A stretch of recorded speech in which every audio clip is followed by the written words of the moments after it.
It's live, pal. We got the Canadian in the building on the Pantheon podcast. We got the American in the building with the Pantheon. American, I was so ready to play the Noah Lyles. Champion of what? World champion of what? But you can't. But you can't. Noah Lyles, congratulations, Noah, on winning the 100-meter dash and being the fastest man in the world 2024. Barley! He got there though. Congratulations to him. A lot of people got congratulations to is it Gabby Douglas? I think her name is the female 200 champ.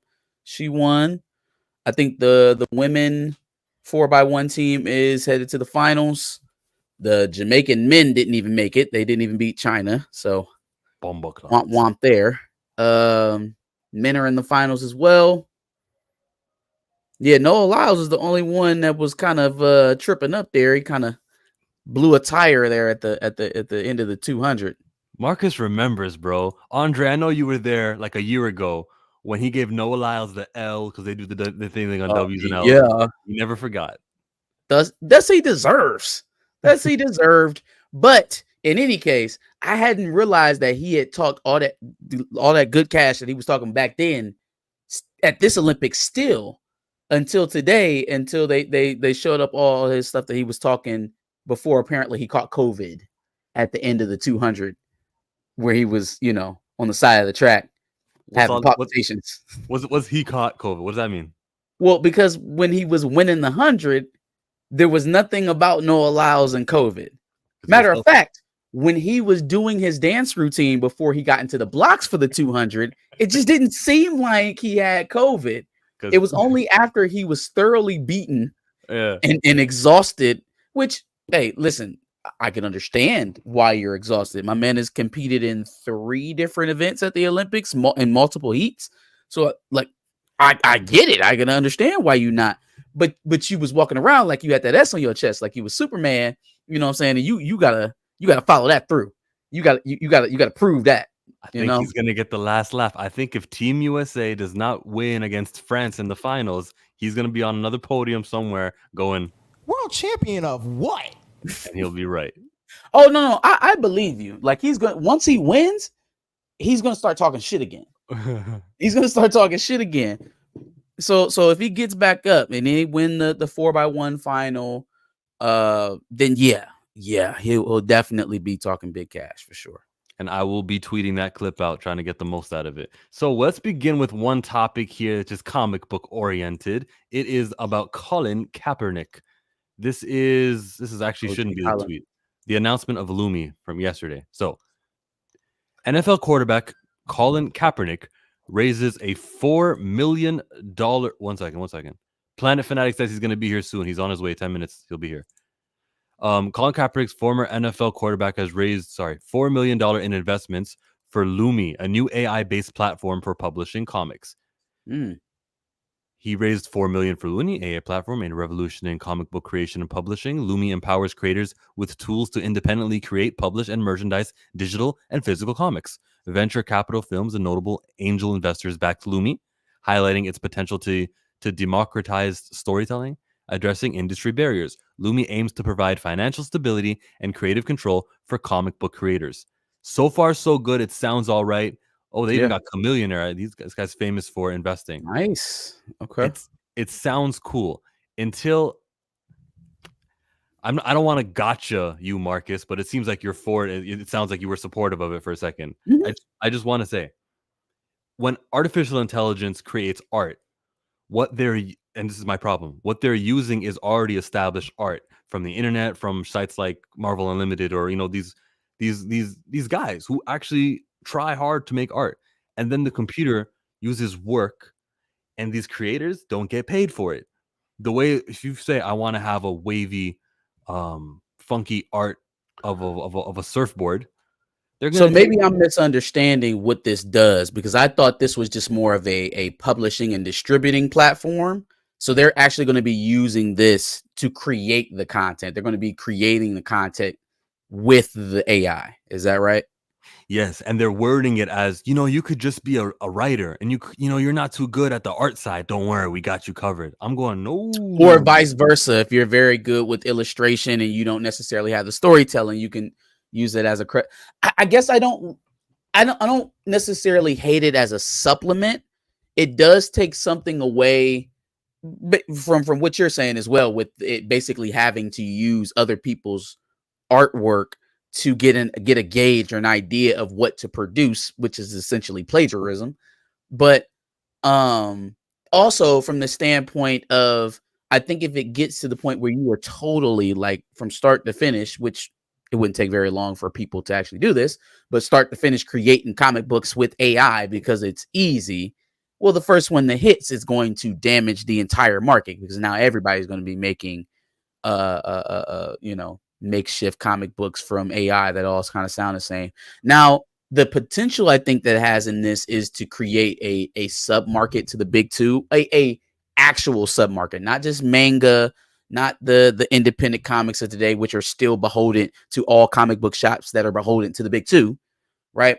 A actual market for independent comics, a solidified separate sub market for independent comics that is not dependent on the success of big two comics to even have a place to sell your comic books.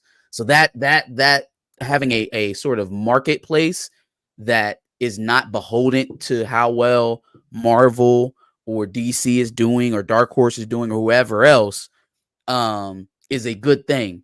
Because right now, even if you are an independent comic artist or a writer and you're trying to get your book on the shelves, well, if Marvel and DC isn't selling, that means the store is either closing or it's much, much less likely for them to take your book because that cost.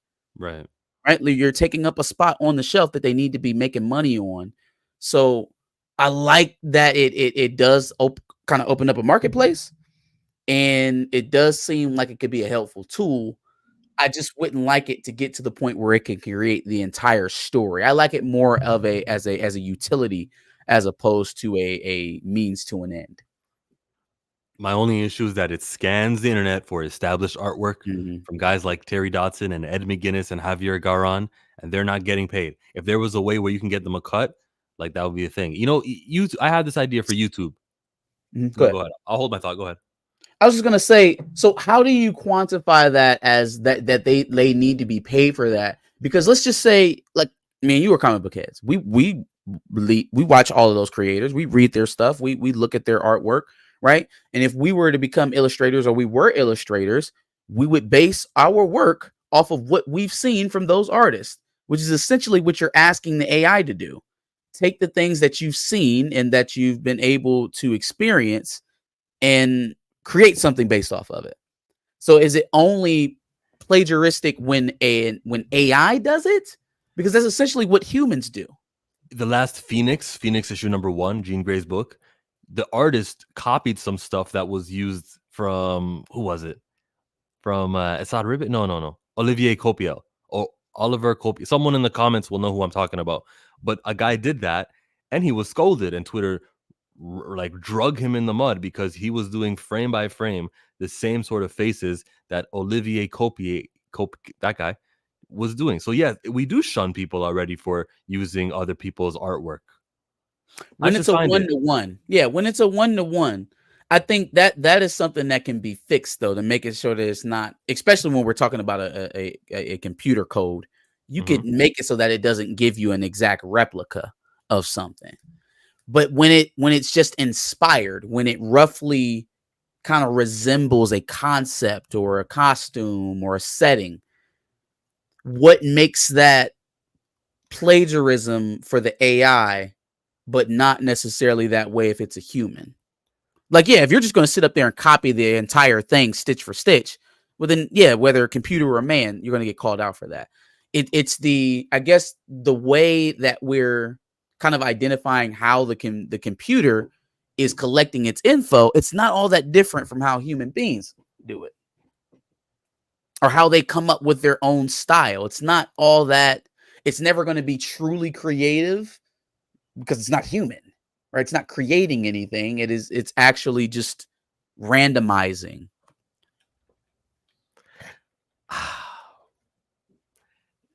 I want to have the creators of the actual artwork be recognized. But that's my point. The AI spits something out based off of the creator's work. That's and not they'll their never work. tell you, but the AI will never say we drew this image based off of this 2006. Nor do they have to. Nor should it have to, because that's not their work. Whatever that AI comes up with, let's say I'm getting Silva, I'm getting give me some more creators. Give me 2 more. Artists like Ed McGuinness, and Carmen Carbonero. There you go. Put all 3 of those guys together, and I'm going to come up with some sort of amalgamation of a picture, right? That roughly denotes something in each artist's style. Now, because I have taken 3 equal parts and put them all together into one, that is something new. That is a new creation.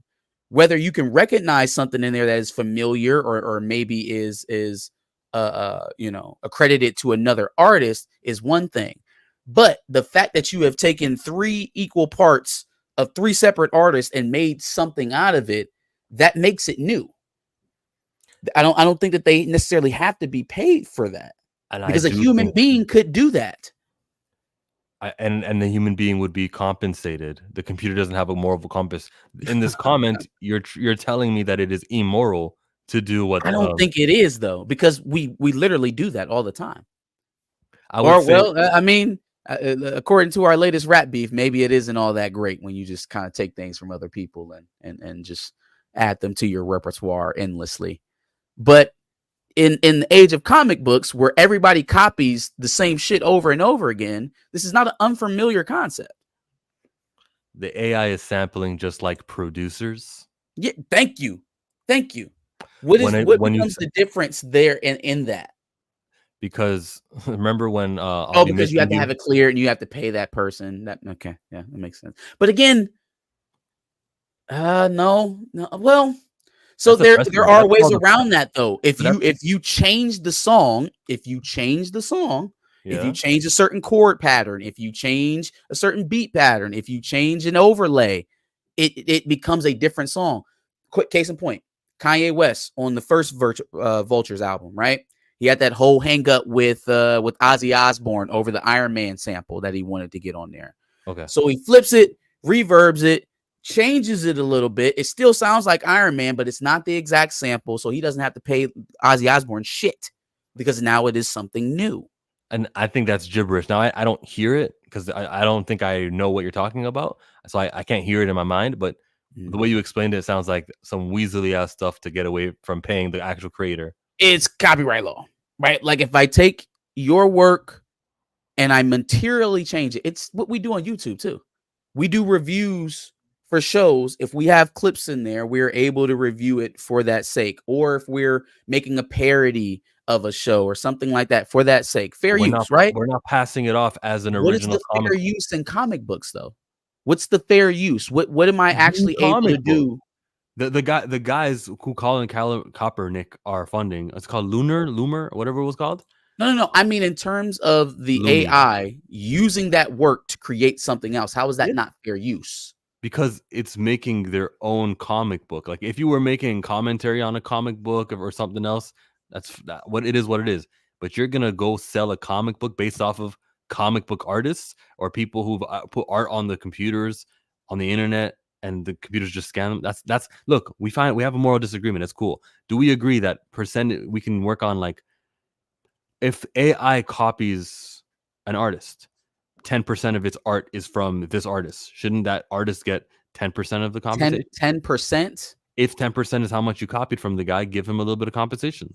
I guess I'm okay with the idea of having in the sake that you clear a sample. Mm-hmm. I guess I'm okay with that, right? It is the point of accreditation that I'm kind of having a problem with, because it's not an apples to apples to what is happening when you sample a song. You sample a song, you literally take a chunk of it and you play that material. That material is what it is. You may stick it in the middle of something, but it still is that clip of the song. So you are using someone else's stuff. And you're If you asking the person materially to. change it, if you change the words, if you change something that doesn't make it that product anymore, I don't think that you should have to pay for that. Okay. The next question is the thought I was sitting on was, if YouTubers had this, you react to my video, I'm compensated to whatever money you make here. I get a But we know reactor it's fee. not, though, right? Like, we know that it's not. They can somebody can take our Pantheon clips, react to it, and run it up all day. Don't have to give us a penny. Would you be okay if reaction videos on YouTube came with a, well, the creator can come on here and claim the reactor fee, and so Fuck no, absolutely not. No, listen, most of what we do as creators, whether it is podcasters, artists, musicians, you are putting your art in the ether, right? And that doesn't mean people can steal from you. It doesn't mean people can steal from you and just put your product out the way that you present it and make money off it the way that you can. But there is a such thing as being able to deal with content that is put out into the open space generally. And I don't think every time you reference someone's work or bring it up in your work where it's not the main factor, that someone should have to be compensated for that. So every time Abba and Preach talk about Fresh and Fit, you want Fresh and Fit to get a check? Yes, if they're reacting to the whole. Well, I didn't say yes. No, yeah, go ahead. I'm sorry. Go ahead. Like Ab and Preach will take a clip out of them, and that's not what I'm talking about. That's like they'll play them for a few minutes, and the majority of Ab and Preach is them just. Is that not similar to sampling in music? They're taking the exact product, taking a clip of it, and inserting it into their content. It feels like a one-to-one to sampling. Yeah, I was off the sampling music and off the sampling comics. I was just like YouTuber mode. Like, Gotcha. and if instead of using Ab and Preach, Fresh and Fit, let me use the guys who make the honest trailers, or the guy who does the the boardroom, super easy, barely inconvenience. What's his name? Ryan George. What's his name? Okay. The script pitch meeting, that guy. The guy. All right. Pitch meeting. Yep. So if I'm sitting here and I'm watching the entire pitch meeting and I'm laughing and I'm pausing it to go, ha, ha, ha, oh, I know what he's talking about. He's referencing, and I play the whole 5-minute bit. I think Ryan, who worked hard on those, made those jokes on his own, he can go and say, listen, I'm not going to claim it. I'm not going to say that you can't do that. But I'm going to tell YouTube, there's going to be a button here and it's going to say copyright fee. And I'm entitled to a percentage of what you made. Now, you still get the chunk of it. No, you disagree. Because when you're doing it, when you're doing that, your commentary is the entertainment. Your content is what makes it not just his video. If you would have came into the chat, just like how we are right now, I'm the box of his video and you're doing it, and you just let it play and shut the hell up, then yeah, you should probably cut him a check. But your addition to the content, stopping it, talking about it, reviewing it, making jokes, whatever it is you're doing about it, materially changes the content that we're being shown. So not it's now for me. That's yours. That's you. The industry did not take it the way you are taking it, because let me go. Comic creators react to Colin Kaepernick's AI comics generator Lumi. So let's go to Tom Taylor. We all know him from X-Men Red, or of course. Yeah. We should. All right. We'll not read Tom Taylor. Writers. No. Go ahead. No. I want to see if I see any independent artists who are up in arms about an independent platform to create comics. He said, no, you and Lumi are depowering storytellers. You are promoting the theft of art, and you are telling every working artist on the planet that they have no value in your eyes. Okay, that's a stretch. But artists are able to use this. Again, if you are going to be as devoid of any morals and just create your entire product off of this thing, then those people should be criticized. But if you are an illustrator who is devoid of a writer, this is a stopgap. If you are a writer who is devoid of an illustrator, it's a stopgap. Again, if this thing starts spitting out RB Silva covers or Alex Ross covers, stitch for stitch, then I'll eat my words, right? But that's not how it's supposed to work.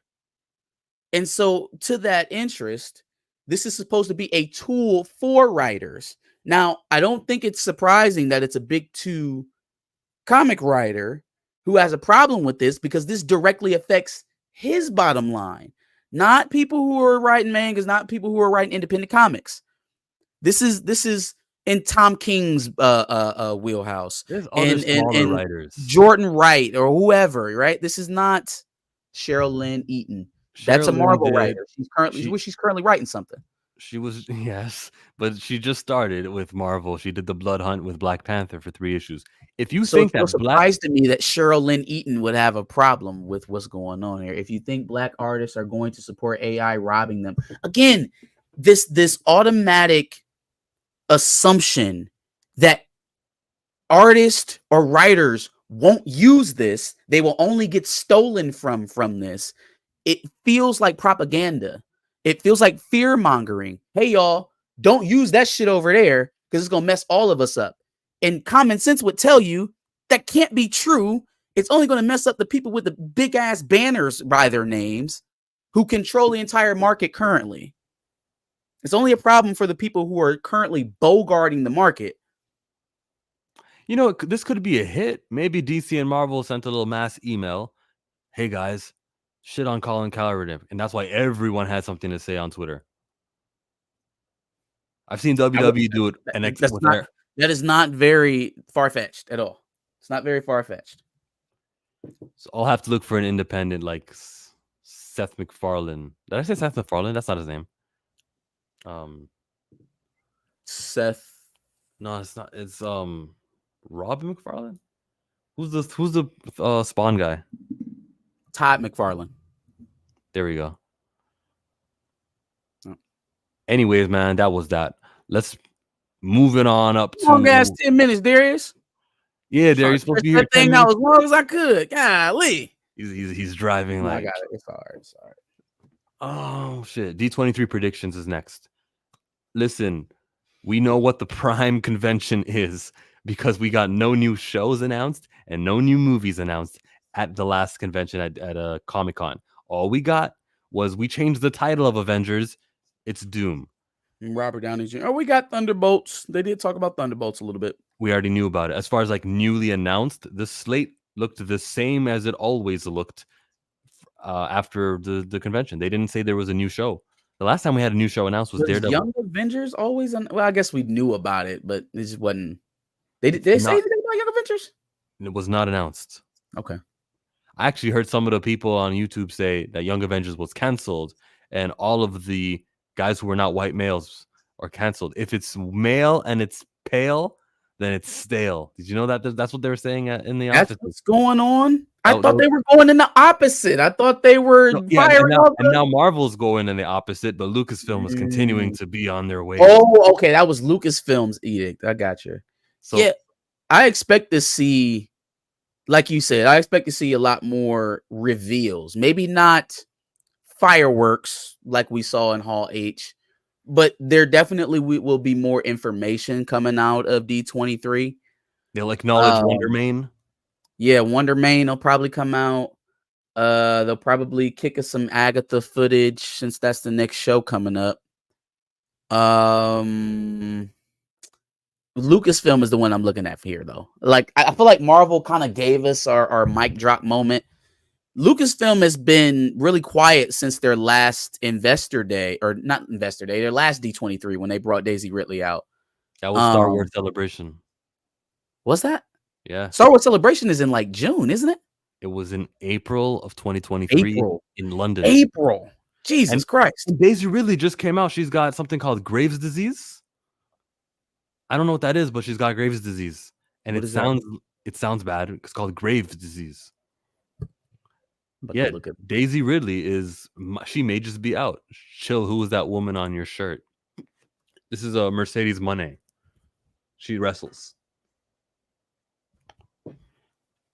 Graves' disease. I'm not looking forward to Agatha, no. It's an immune system disorder resulting in overproduction of thyroid hormone. It's a thyroid problem. Yeah, I haven't heard anything about her movie either. You think that could have something to do with? First of all, don't make that face, because Charmaine Obey Shinoy. Yep. There we go.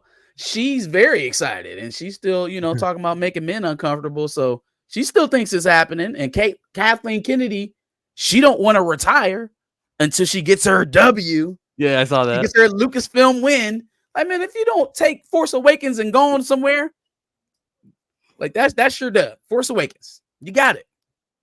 Honestly, who's next? Go home, Roger. Who after her? Who do you put in the position? It feels like Filoni, because he feels like he's the closest to her at the moment. He's so intrinsically attached to everything that is in Lucasfilm right now, and that's unfortunate. It's unfortunate because we thought that Filoni was going to come and make course correction, and instead he just ends up associated with a lot of bad stuff that's currently been coming out of the studio. A lot of bad stuff that was in the works for years before he got his promotion. But yeah, man. But whether it was his decision or not, they put his name on some pretty harsh stuff. The Boba Fett episodes, the spin on Mando in the last episode. Like we can't separate it, because when there finally is a Lucasfilm project that everybody likes and his name is on it, we're going to try to give him the credit for it. So I can't necessarily sit up here and separate him from all the losses because they were in the pipe. Still the guy. Somebody's got to wear it. Somebody's got to be responsible for this shit. And I give it to Kathleen Palpatine, but all of it though. Yeah. And then I give the credit to Jon Favreau for what he did with Mandalorian seasons 1 and 2. And then I give Kennedy again the discredit, because it was her decision to pull Grogu in that Book of Boba Fett episode. It's studio involvement, interference, I should say. That's all on Kennedy. I'm excited for Agatha. The screeners for the first 4 episodes got sent out to journalists this week, and my source says it's good. I don't care. Okay, Liam G. Better share them sources. They only give it to the people who they know will say nice things. That is true. They will never give early review. Well, I will say that there's a few. There are a few creators that are big enough that they are sometimes critical, but they still get an invite.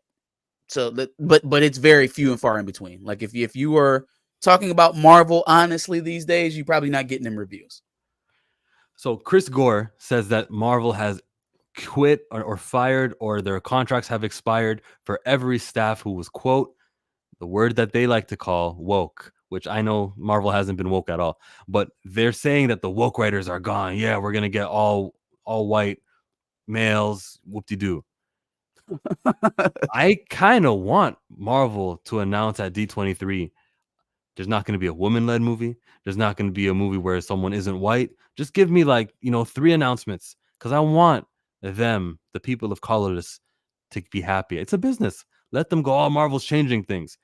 And if I just want pure Caucasian, and I'm not joking, there's no punchline coming at the end of this. I want 2025, 26, and 27 to be all white.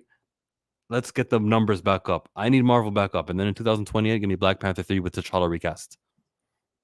Yeah, I don't know if I'm going as far as give me 3 years of straight white people. But I want X-Men. I want Daredevil movie. They don't need to even have like an announcement like that. Just tell the stories, man. Just tell the stories. It's first of all, it's not like the IP, and when I mean the IP, I mean Marvel, isn't exceedingly white anyways. The only thing you have to do is tell the stories as they are.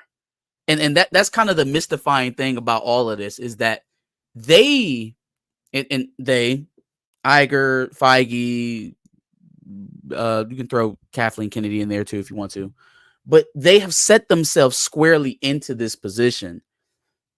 I think it's something that has kind of shown itself over really all of the things that they've acquired or purchased over the years, from Pixar all the way down to Fox. They do this thing where they have to make it their own. They have to take what was established, what is known, what you walk into that dark room with the big ass screen in the front to see, Yeah. they have to change it in some way that makes it unique for their version of it. It's not good enough for them to have these evergreen IPs. They have three of the most prolific film studios of the last century and a half. They had Pixar, they had Marvel, they had Lucasfilm. In American media, those three names right there are responsible for probably $100 billion in total. And it's not enough for them just to be like, you know what? This is a money machine. We're just going to plug it into the wall and let it print. No. They want to bedazzle it. They want to take the holder where the money goes into, and they want to put the little frilly pink flowers that go on house shoes on it, and then they want it to levitate because that's what a money counter needs to do. It needs to levitate. And oh, the money counter's gay too. Don't forget about that. It's gay. It's like you didn't have to do any of this. You didn't have to do any of this at all. It was set up for you. And now the answer to your problems is to do what you should have done in the first place. Just tell the fucking stories as they are. What up, Stamina?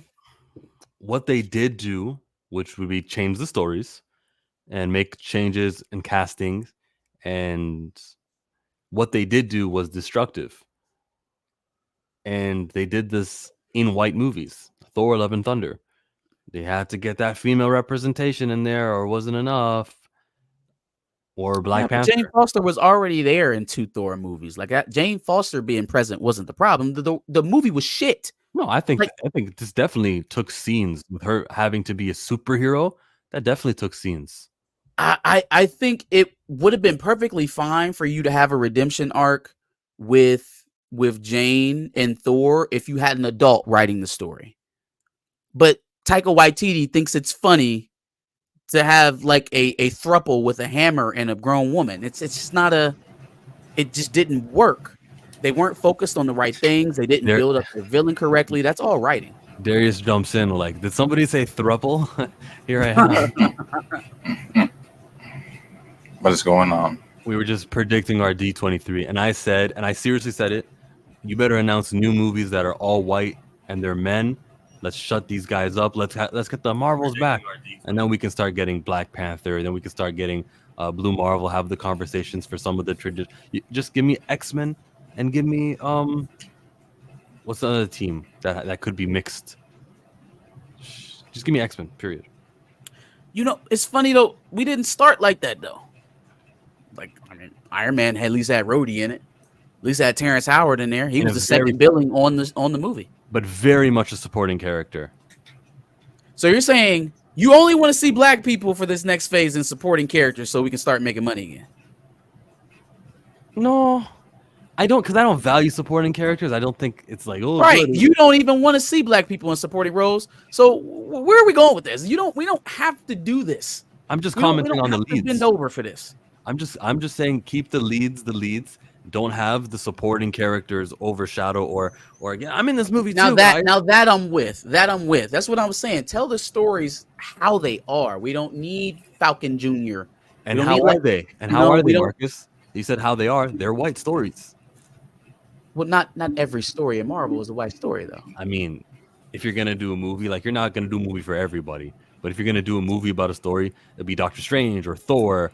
You know, there's guys who have precedence. A new Deadpool. He's due a new movie after what we just made right here. Spider-Man is coming out. We know that. Those are 4 white guys. That takes. So if they were to tell you they were going to do a Disney Plus series on Bishop, he's going to be one of the first X-Men introduced. You don't want to see that.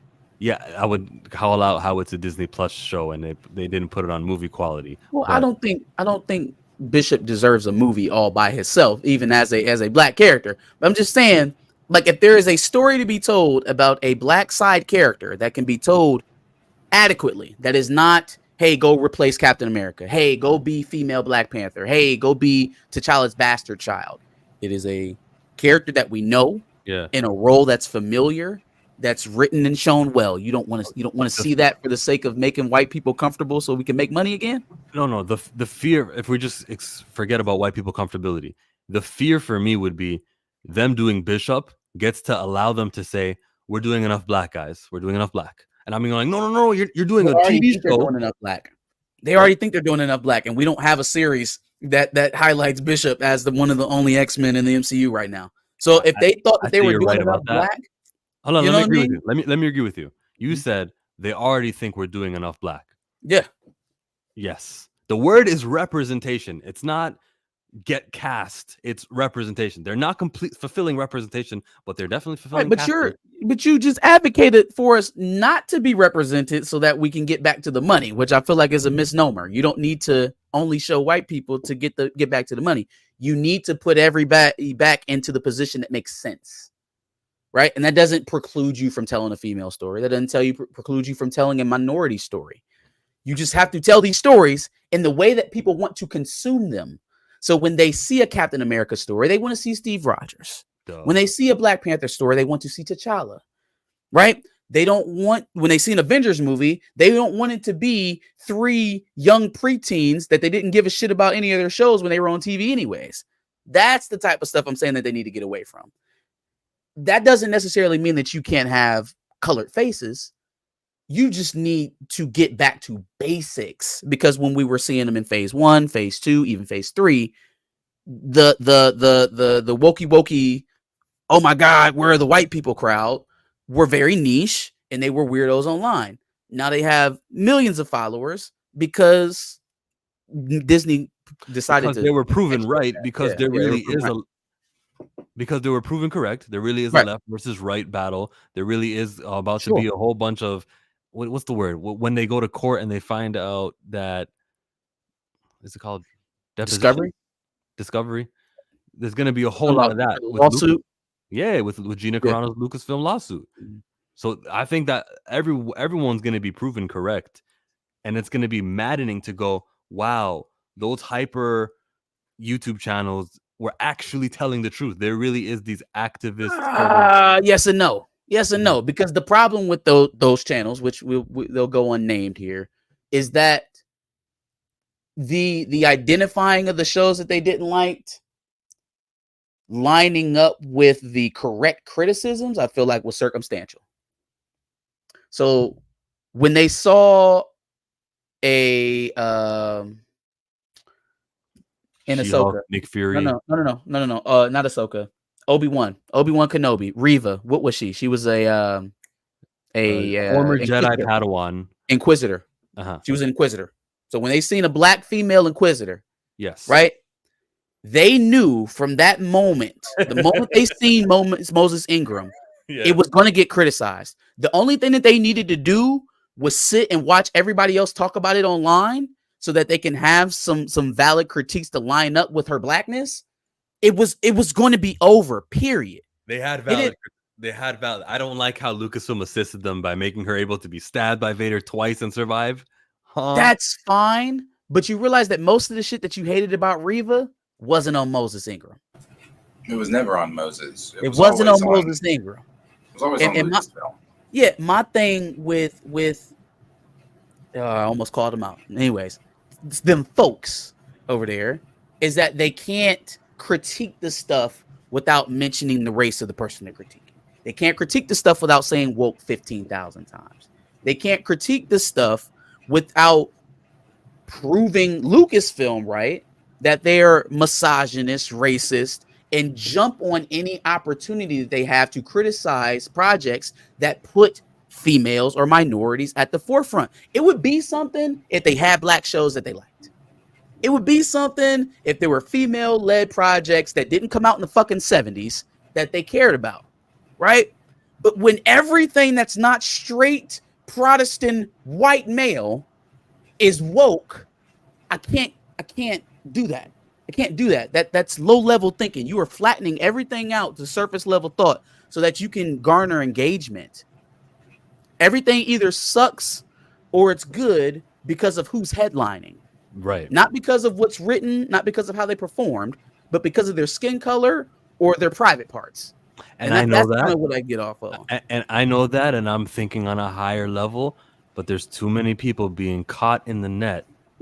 Young people who are going, representation is just a code word for white people. Because every time I see representation and inclusion, it's coming at the cost of some white guy, or when it's female inclusion, it comes at the cost of male. What's wrong with being male? I'm a male. These guys may be onto something. You know how it radicalizes, how it helps radicalize people by Disney's form of empowerment, which they're doing terrible at. Yeah, no, for sure. And then they compound it by trying to single out all of their critics as misogynists and haters. Like, I can say that because I'm part of this reviewing class. You as a company who's still trying to sell these folks product can never say that, ever.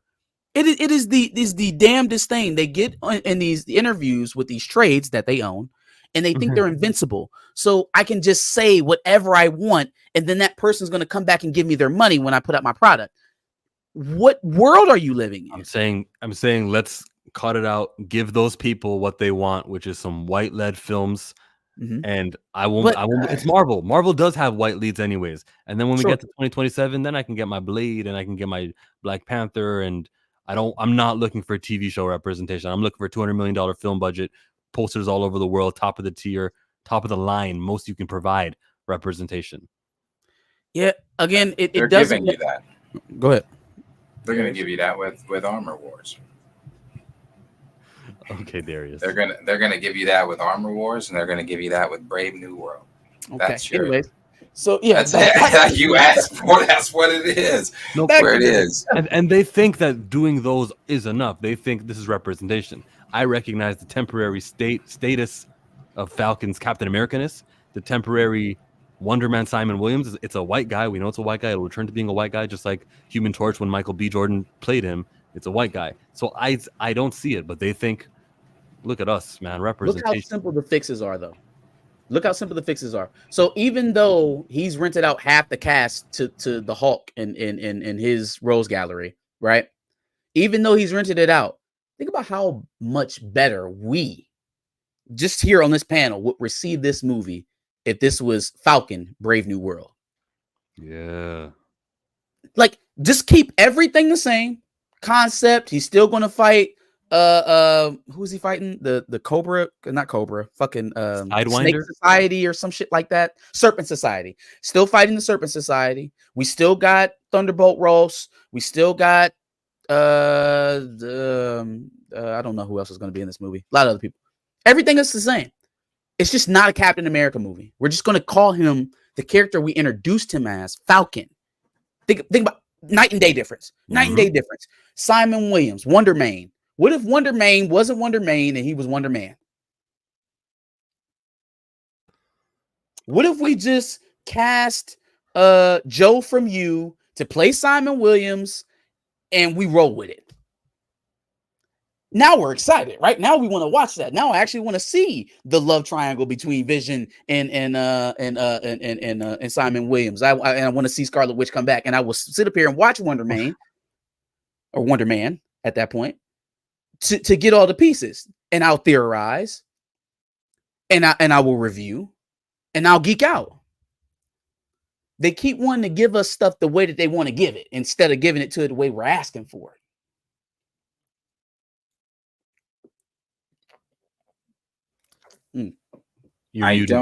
I'm sorry. I don't think that's going to change.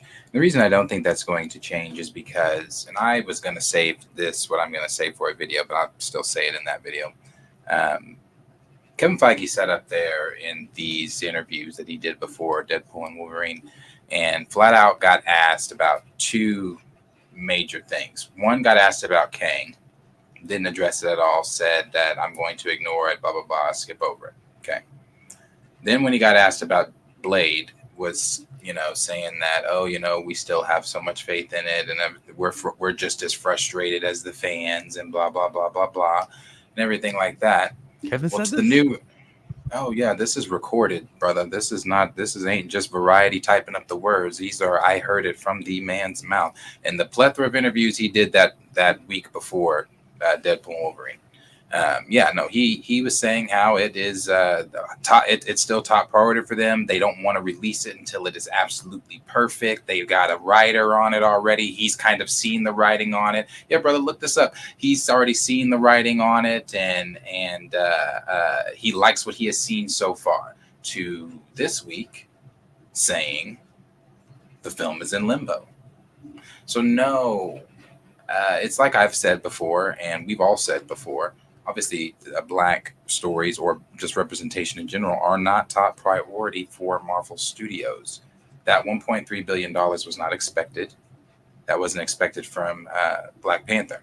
So since that wasn't expected, yeah, it lined their pockets, and yeah, they ran with the promotion and everything after it because they weren't expecting that. But then after that, after they saw that representation, they couldn't allow, I don't care what anybody says, I've said this before, they could not allow the popularity of a Black man who is a king, who is intelligent, who is regal, who is a superhero, and at one point was sitting down with Chadwick Boseman, Tom Holland, and Brie Larson to be one of the top 3 leaders of the Avengers. Can't have that. Can't have that. What can't happen? What did you say? What can't happen, Planet Phonatics? You guys are so unhappy with all the hard work I've done for all of you. And I hear it all the time. You didn't think I could hop on your stream, did you? Listen, you're going to get Wonder Man, Simon Williams. His skin will be darker than every single one. That's Wonder Man. You will be wondering what we call him, and it's going to be called Simon Williams. You'll see the trailer. You'll love it at D23. You're going to be well represented with this character. You didn't even ask for this, but I know you better than you know yourselves. I think you should rename his name Simani, just to make it culturally accurate. You want to come off as being woke, right, Kevin? I'm very woke, actually. Rename Simon Williams Simani Williams. And that's why we don't listen to people of clutter like you. You're going to enjoy what you enjoy. The Black Panther is going to be dead again. I've seen all this recast noise. People are saying, hey, on August 28th, using the anniversary of Chadwick's death, or we should recast T'Challa. I've seen that. No, absolutely not. And to you people in the live chat with the mouth, that's not funny at all. My name is Kevin with 3 Ks, and don't you forget it, Tevin Kai Feige. He said Kevin with 3 Ks. Yeah, so Kevin, we've heard some news about Black Panther 3. Says that they're going to be pushing Toussaint, and he's going to be fighting in Baku. Yes. Got some questions about that because it he said yes. Doesn't make a lick of sense. So, M'Baku took over the throne, begrudgingly so, for Shuri in her absence, right? Would it not make sense that he would just not hand it back to her since he took it over for her in a moment of her grief in the first place? Would he not just give it back to T'Challa's heir? You see this? You said making sense. Well, we make the sense make sense. So we flip the coin, and heads or tails, we'll decide whether or not M'Baku wins it or Shuri wins it. It's all up to chance. We put our. It's going to be a triple threat match. It's going to be Shuri, Toussaint, and M'Baku on the waterfall. I'll just get another coin. Yes. Okay. Gotcha. There's a reason why we know what to do at the studio, and people like you just continue to consume our product. D23 is going to be this weekend. Everyone check it out. You will be pleased with Marvel's showcase. Bye, everyone. Gotcha. No, one more question before you go there. Hey, so do you plan on weaving Dr. Doom into T'Challa's death? Do you plan on making him the reason why they couldn't figure out what was wrong with the herb? Did he corrupt the herb? Did he kill T'Challa because T'Challa was his age-old foe in his universe? So he came to the 616 and got T'Challa up out of here. Is that how that happened? No, that would make a whole lot of sense. No, we're not going to do it. Okay. Right. Oh, dang. I had something for him. I hate he left. That's okay. Something tells me he'll be back. I definitely had something I wanted to share with him. Damn. I forgot I had this. I was going through my catalog. You call this man Kevin Smith.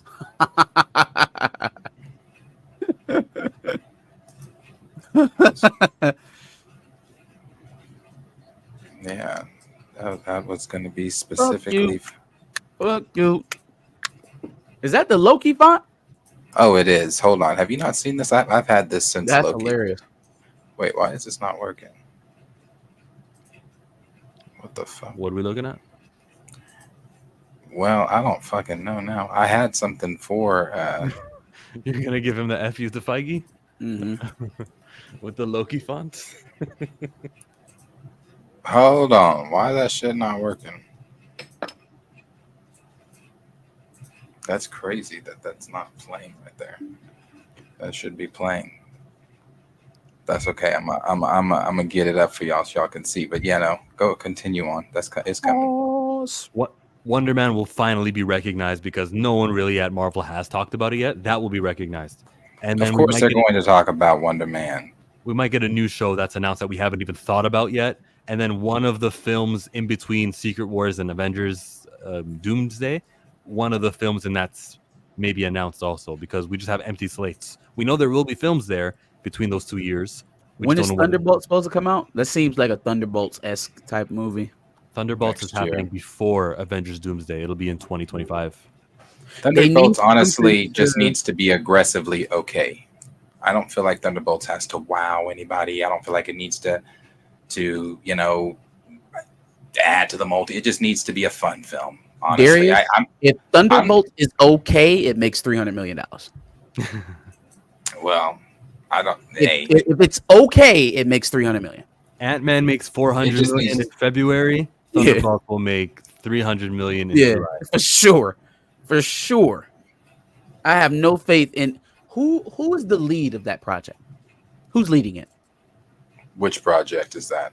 Thunderbolts. Who's Florence the lead on that cast? Oh, Florence Pugh. Pew. Actually, no, I don't mind Florence Pugh as the lead. Does she seem like she's an MCU lead? Now I know she's a lead in most of her other films that she plays. Loved her in Midsummer. Okay. Is she an MCU lead? Is Yelena able to lead a team? Not acting the way she did in Hawkeye. And that's the last time we saw her. She looked like she just got into America and she'd been following a black girl around for like 5 days. I didn't like how they had her. You are a funny girl. You are funny. Yeah, and the hot sauce with the just the jokes. I hated all the Phase 4 jokes, really. They were pretty poorly written. Now again, like if they actually got rid of these writers, like they said they did, it is going to show immediately. Like once we get past Agatha, the very next TV show we get will be Daredevil Born Again. We should know right now whether or not they actually got these people up out of there. Yeah. I think all the okay, a movie's 2 hours. Maybe 5 extra minutes of the movie will be dedicated to the activism, to the things that that are unrelated to story. And if you pull all the people who want to interject that into the movie, that means that we'll get 5 more minutes towards the story, or 5 more minutes away from identity politics and all the catch terms. I think 5 minutes is enough to do enough to fix a movie. Yeah. Do you even have to cut the 5 minutes, or do you just have to steer this thing in the right direction?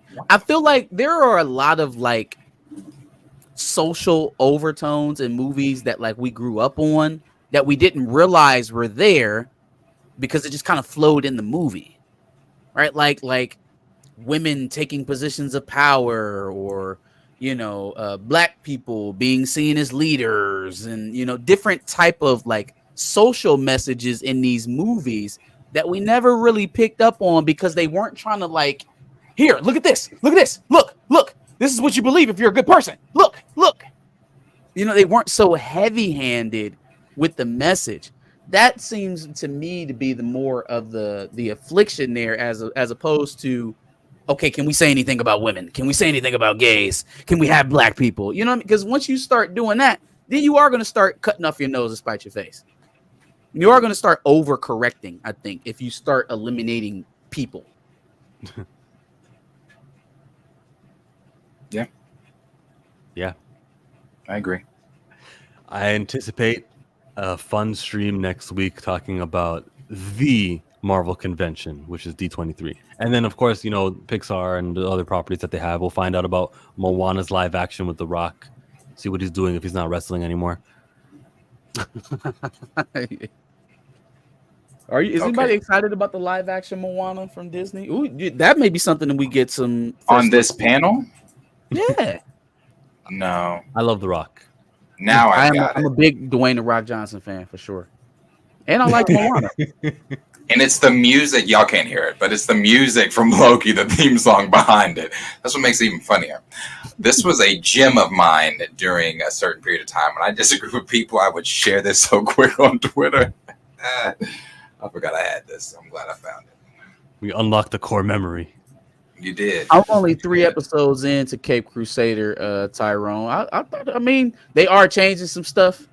I'm 2 episodes in. Gordon's black and the Penguin's a woman, and it's but they different. Said they prepped. If you were paying anybody's paying attention to the promo, they would prepped everybody way beforehand for it and let them know, hey, Alfred's fat. Yeah, this person's gonna be this person's gonna be that. It is different. It's different, but I'm not disliking it. Yeah, Batman's still Batman. He's still doing the detective thing. So I just look at it as like, okay, this is an alternate universe or something, because like this like like the Penguin being a woman. When I forgot that they were changing shit in it. So when they first showed the silhouette, I'm like, oh, there go Cobblepots. But then when it came out, I was like, oh shit, forgot they were doing that. So yeah, but I don't dislike it. I'll say this, with all the changes, clearly they're not black enough, or they're not woman enough, or they're not fat enough. The only representation I care about is the one about skin tone. And if Warner Brothers feels that we need to be fulfilling this quota, it's not a per project quota. Rather, it should be a studio-wide quota. So yeah, we're doing Batman, we're going to do another white superhero, and we're going to do another white superhero. Now we're at the 4th one. Maybe we should do Static. Maybe we should do Mr. Terrific should get his own TV show. That's the way that I want. Instead of changing Gordon and Barbara to be black, and just inject black characters. It seems so simple. I mean, but this is just like what we're about to. We were talking about D23. This is what we're about to get at D23 with the Friendly Neighborhood Spider-Man. We know going in that the Osborns are black with braids. Why? Because waves. They need to be black enough. Because that's the quota, Darius. It's your fault. Yeah, see, I can't get behind. It's weird seeing Harry black. So the Osborns are going to be black in Neighborhood Friendly Spider-Man. Oh yeah, let me pull up a picture for you. That's gonna fuck up my whole idea for Ned Leeds. Damn it! What is it? Is it Friendly Neighborhood Spider-Man, or is it just something like that? Yep. And now they're not gonna have to explain the waves. God damn it!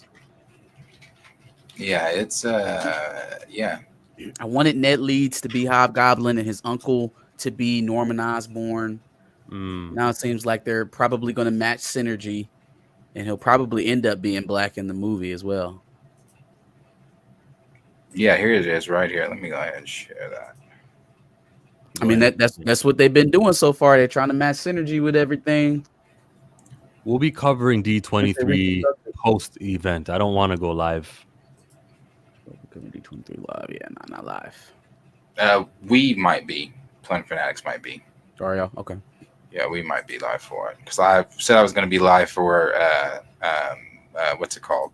Comic-Con. And didn't, and kind of upset that I didn't, because my reaction would have been what I said in my bed when I saw that shit would have been great. Okay, here it is. So did anybody actually have an oh shit Robert Downey Jr.'s back moment, or was it just straight to what the fuck are we doing? When I saw him on stage, I said, "What the fuck is?" Because see, I was watching Josh over at the Den Nerds. I was watching his live, and so he was behind. So, but I was also on Twitter. I was scrolling through Twitter, but watching him. So he was behind the RDJ coming on the stage and everything. He was behind on his refreshes. So I had seen RDJ on stage, and I said, "What the fuck is RDJ doing on stage?" and then when he finally caught up and said Dr. Doom, I had seen it. I said, what the? I said, no. What? Yeah, I was They're like, what do you pushing mean? this thing hard, man. The Russo brothers sent Soups a picture, some concept art of the suit he's gonna wear. Dog, it's Iron Man with the green Now, cloak. are we sure that's real? Are we talking about soups like soups over at Ramos, Matt Ramos. Yes. Yeah, Matt. Why in the fuck? And I don't know. Maybe him and the Russos are tight like that. Why in the fuck? Why would they send it to him? It feels like propaganda. It feels like we're getting mixed reception online. Let's throw some more meat out there. Oh, Soups is a big provider. Let's give something to him. Do I think that him and the Russo brothers have an actual relationship? Fuck no. I feel like that was more of a thing from Disney. Like, let's get some more fanfare out there. Let's get people talking positively about it, because it was very hit or miss. People either really liked the reveal or they hated it. There was no in between. You were either like, what the fuck are we doing? Or, oh my God, Robert Downey Jr. is back.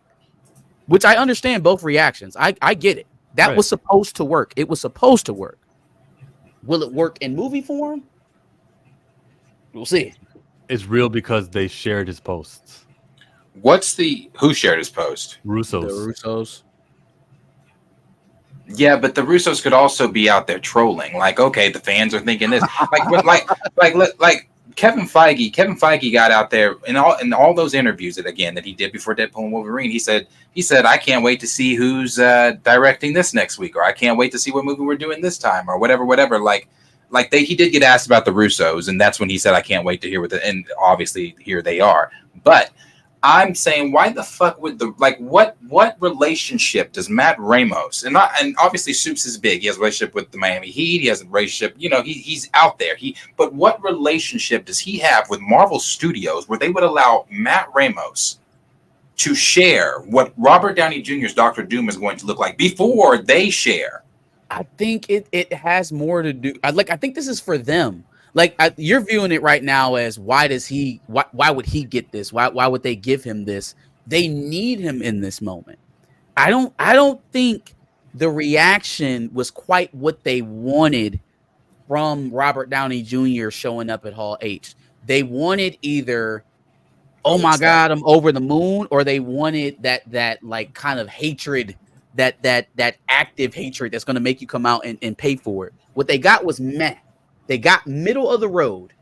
And middle of the road means apathy. That means I'm just going to sit home and wait to see this, right? Apathy has to be, you got to set fire to that thing. You got to get that going, because in the middle is the worst place to be for selling anything. You would rather have people hate you than to be indifferent. Indifferent means you're not going to pay attention.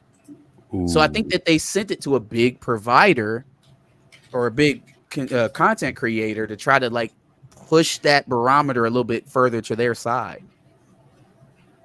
Provider, barometer. Listen to this guy. He's on a roll. Yeah, there it is. That's what we're doing. But it makes sense though. Why would you have Iron Man play Dr. Doom, right? The guy who's playing Iron Man through the first 3 phases, and not mix those costumes, just off of recognition alone. This goes back to everybody last week saying, "Oh no, he's Doctor." Because there are people in my comments telling me from my video, it's not a variant. It's Doctor. Why the fuck would they make it Doctor Doom? Okay, then just logically thinking from a storytelling standpoint, 616 Doctor Doom. It can't be. But I'm just saying, all together, because I don't. Altogether, I like how they were saying, oh, this is Victor. This is obviously not 616, but they were saying this is Victor because the Russo said it's Victor. It's Iron Man. It's going to be a variant of Tony Stark. That's something I don't know. This is just whatever. Maybe something went tragically wrong, or there's that comic that theory that's going around where they switched brains. That something like that could happen, or I don't know. I hate it personally.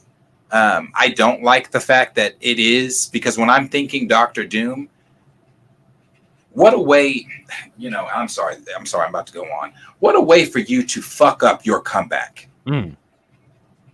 What a way and before the comeback has even started, what a way for you to fuck it up, because you thought that bringing the Russos back, which was great. I said that the night it happened.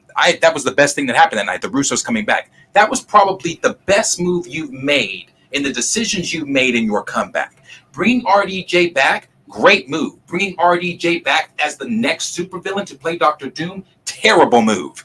Not only is that a terrible move, but to have, if this is real, to have this be the Doctor Doom that you are going to present to us after a fucking shitty Phase 4 and Phase 5. And it's been long enough. Let's call it what it is. If you enjoyed Deadpool and Wolverine, that is fucking lovely. I had a fun time too. It's rocky. The story's rocky. It's not that great. I didn't go into Deadpool and Wolverine expecting it to further the multiverse or further anything in the MCU. I didn't expect that. But it's not that fantastic. So for people to be saying that, oh, it brought Marvel back, or for Marvel themselves to even say it's Marvel Jesus and it's this and that, you're wrong.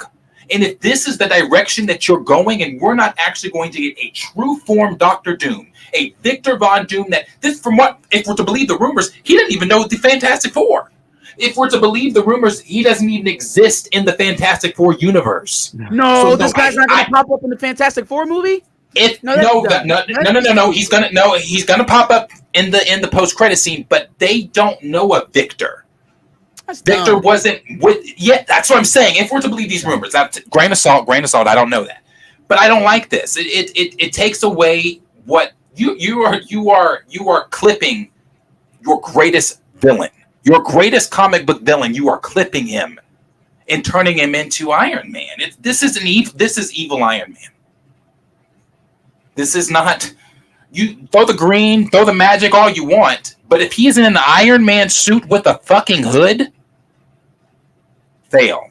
Which is why I'm leaning towards, and by the way, that was not apathy, that was not meh, but if I'm leaning towards the theory, this is a decoy. Robert Downey is being cast in Doomsday. He will play Tony Stark Iron Man, the same character who died. They're going to use one of the comic book reasons why he's back to life. He's going to say that all I had to do was supercharge each cell individually, and that made me alive again. You know, I had this backup plan. That's what he'll say, and he will play Tony. They're only telling you he's going to be playing Doom because he's going to keep showing up on set, and someone's going to take a photo, and they'll ruin the whole surprise. So they may as well lie to you and say he's going to be Doom. Doom will be I want to believe that they have that creative still, but they haven't been that creative in some time. Like but they they've lied haven't before. been that creative in a while. They've lied to us about Andrew Garfield Spider-Man when he was promoting TikTok. Yeah, but that wasn't creative. It was just a lie. What was creative was, let's shoot an entire sequence, put it in the trailer for Endgame, and that's not even going to happen in the movie. That's the type of dedication they were up to keep their concept secret back then. They have not been that creative in some time. Now, with all the stuff that they're doing, Marcus and McFeely, the Russo brothers, RDJ, maybe this is a callback to those times. Maybe. But it has just been so long since they've shown that type of initiative. And I'll give you another problem that they've created themselves. If Tony Stark is not going to be 616 Doom, and we're eventually going to recast and have another Doom in the main storyline, right? Once we bring the main timeline, when we bring the Fantastic Four here. Yeah. Who the fuck is going to follow up Robert Downey Jr.? I don't know. But who's gonna like what? And in short order too. It's not going to be a thing of a regular recast where we have one version of him for this generation and another version for this generation. Oh no. Probably within the next phase, you will have to have a new Doctor Doom. Then what you gonna do? Then what you or are you gonna keep letting Hugh Jackman and Robert Downey Jr. extort you for upwards of $100 million for 2 movie appearances? I think it's not extorting when. Oh, it's absolutely extortion. No, but the 200 million that we're talking about, if those are back end, if the movie doesn't perform too well, they're also not going to pay Robert Downey as well either. They're back end deals. There's a baseline of what he's for Secret Wars and Doom Dynasty. Yeah, he's gonna get a base pay, which is guaranteed. You're getting it's this not much. All back in because he's not that dumb. I wouldn't sign up for that. I'm Robert Downey Jr. I helped you build this. I'm not taking a straight up back end deal. If I'm coming back to play Doctor Doom, oh, you're going to pay me a pretty penny up front, and I'm getting residuals, and I'm getting points for sure. That's what I mean. He's getting an upfront payment, which is it's going to be high, but it's not going to be. Yeah. Well, let me put it this way: they're not paying him $80 million up front. We know that, right? Or they said it's north. We anticipate a box office gross of $2 billion, which is where he's going to get that $80 million from. You don't think that them having to shell out, let's say they only have to pay $50 million up front, the fact that they have to do that 2 times isn't going to expedite their search for a new Dr. Doom that they don't have to pay $100 million to? You mean like a masked Dr. Doom? I mean another actor to play him. Like RDJ is getting us out of a tough spot. Let's say we walk into 2026 and we're the hottest movie studio in Hollywood, like we were back in 2011, 2012, 2013, the golden years of Marvel, right? If he gets us back there, and appreciate you, Critical Mass, you ain't usually nice to me. If he gets us back to that level and we have to continue on, you have a decision to make. You're gonna keep, if he asked you for $100 million this time, what is he gonna ask you to reprise his role again? Okay, well, now we got to move on from Robert Downey Jr. Only the guy we're replacing is the guy who just saved the entire franchise. Who the hell do you put in that spot in that short of order? Which is why I don't think he's playing Doom. I think he's playing Iron Man. I think he's back permanently. And I don't think they're going to have to ask that question about what do we do now that the Robert Downey Doom is out? What happens? Wait, what do you mean you don't think he's playing Doom? I think that he thinks it's a smoke screen. Like they just announced him as Doom to throw everybody off. And he's going to come back as Iron Man, which would be gloriously, it would be a That'd be better. It'd be so much better. It would be what Marvel used to give us, like huge surprises. But so, okay, now the original pitch, that was the original pitch, that they wanted him to be evil Iron Man. But he said no. And then, negotiation, bring the Russos, I'll do it. Here we are. So maybe it is a smokescreen. Maybe it is a deal where they're saying like, oh, surprise, motherfuckers, he's evil Iron Man. But even with that, I'm going to be honest with you, not what I wanted as my big multiversal big bad. By the way, I'm not saying evil Iron Man. I'm not saying he's going to be the bad guy. I'm going to say, remember why he dies and his heartbeat, like the light turns off in Endgame? I'm saying that body, it'll be resurrected and if they did, I won't like. I'm sorry. I don't. Right. I don't like that. It takes away, bro. Endgame. Sorry, not trying to get emotional. Like it holds a special place. Like that first time watching Endgame. Remember, I would rather them not undo the death. Like I would rather they didn't. Logan was they didn't actually unravel it, right? Because that Logan is dead. He's still dead. He's dead. He's dead. But with this, if they have to bring back the this universe's Tony Stark, that's gonna be tough. Because again, like Darius said, that was one of the best Marvel moments ever. Period. Like that little the little Mr. Stark. That man, you can't undo that. No, we sat on that for 7 years. It's been long enough. I wouldn't, and I love the character so much to see him back with the same actor playing him. I would take it. You wouldn't, I guess, and I understand it's valid. I would take it as a variant, like I said. Like if you want to put him up there with the 838 Illuminati, you want to throw him in somewhere else, cool. In any of these random universes where you just got stuff happening, make him a part of that. He's from that universe, and just simplify it. Why they keep having to create like another pocket universe and another pocket universe and another pocket universe? I don't feel like they're going to do a good job at bringing all this shit together. No, you good. That's coming. Secret Wars is incursions. There will be no more multiple universes. There will only be Battle World. And, well, I don't know. By the end of the movie, they'll ask Molecule Man or the Beyonder or somebody, hey, can you create a universe where Iron Man didn't die, T'Challa didn't die, and, and he'll say abracadabra, and we'll be in a new universe. Sean Levy just talked about this, but not against Marvel. Obviously, he's in good graces with Marvel right now, blah, blah, blah, blah, blah. It's been a long time rumor that he was going to do a Star Wars movie. Apparently, he is not going to do a Star Wars movie. These are his words, just in a recent interview where he said he's not interested in doing it because he's not interested in doing a Star Wars movie that revisits the same thing that they're doing. And he went on to say how Lucasfilm is basically stuck in this same storytelling aspect of revisiting the same. They're addicted to the Skywalker saga, even though they hate Luke Skywalker. Yeah. Yes. Is it? I'm not going to say it's too much to say. I don't think so. Marvel's falling into that very same trap. They cannot get away from, because it literally is the line that Marcus and McFeely wrote. You couldn't live with your own failure. So where did that bring you? Back to fucking RDJ. Mm-hmm. And it's real. Yeah, it's real, and I think if they don't get away from like this whole until you're 90, is that a joke? Or first of all, and I know Deadpool. People were telling me in my Wesley Snipes video, oh, of course it was a joke. Was it? The film is currently in limbo. Was it?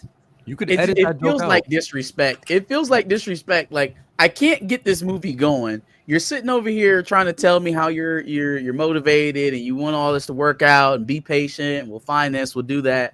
And then you will let Wesley Snipes say that he's the only Deadpool, or excuse me, he's the only Blade, and then he's only ever going to be the only Blade. Right now, it just feels like dissonance. It feels like somebody's not paying attention. That's what I'm saying. Allow that. That's what I'm saying. Like some of that shit, cool, might have really been jokes. Some of that shit I think was really them, like, okay, saying in a jokey way, but that we're serious. Like until we're 90 shit. Yeah. Like, no, this until you're 90 shit. You know, Q put it into perspective the other day. I really didn't think about this. I was like, probably not until you're 90. That's probably exaggeration. But things like, brother, Harrison Ford is 80.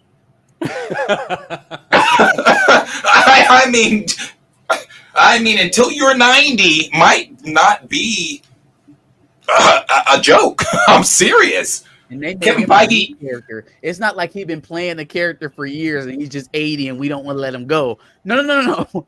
They brought him in to start a role at 80. Bruh, I'm telling you.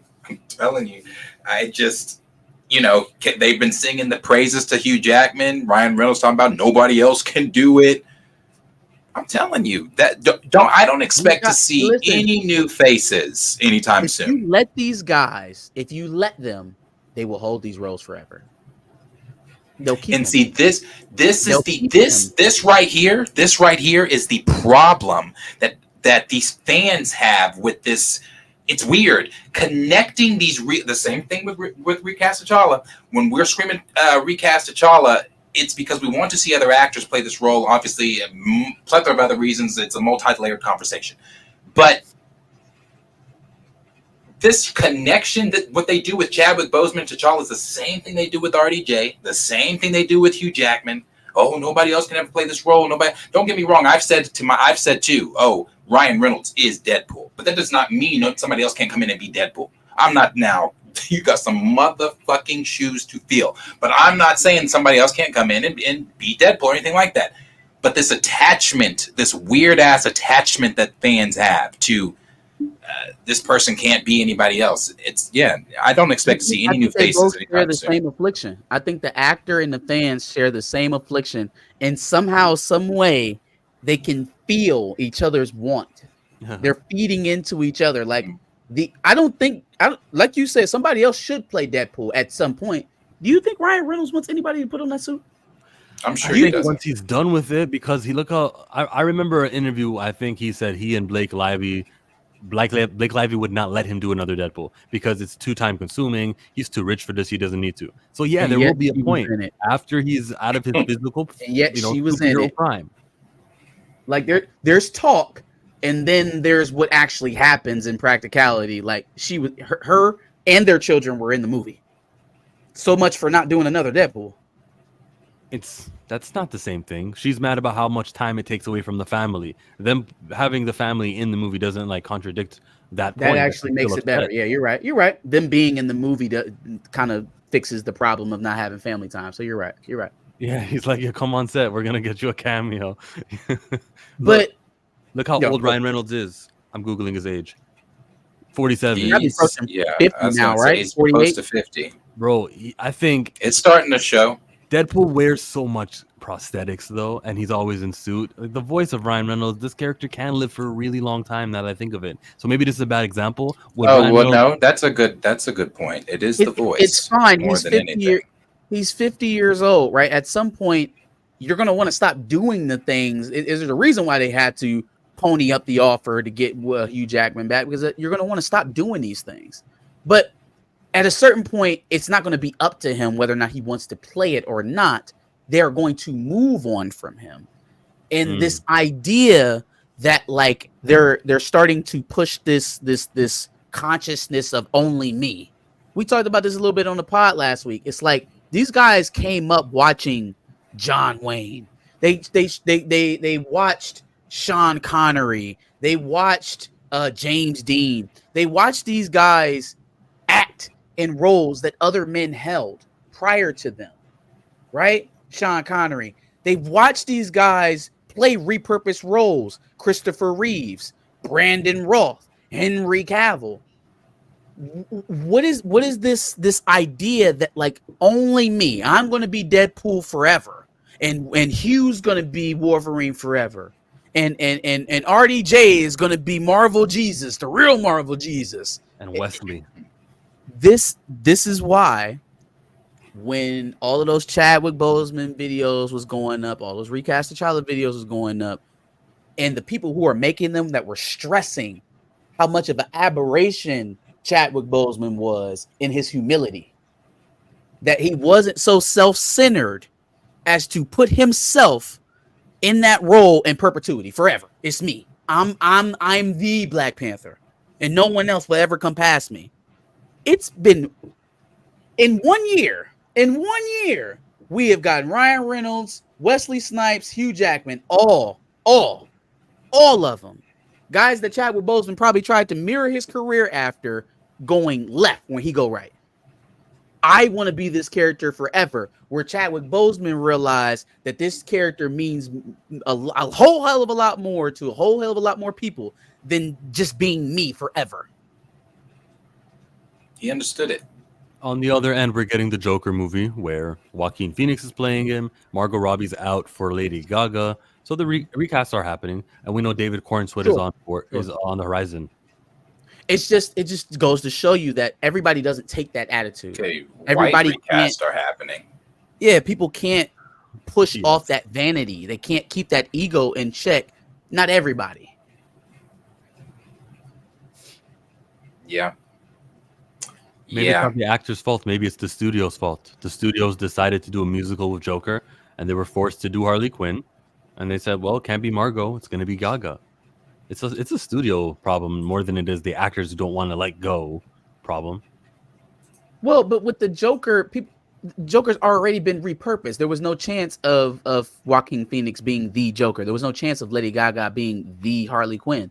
They've already been repurposed. Now, if you are playing a character for the first time, bringing them into live action, and you are like seizing that, and you are not wanting the next actor to kind of take that baton and carry that legacy on, which is at least the feeling that I got from the Wesley comment, the feeling that I got from Ryan Reynolds' comment about Wolverine.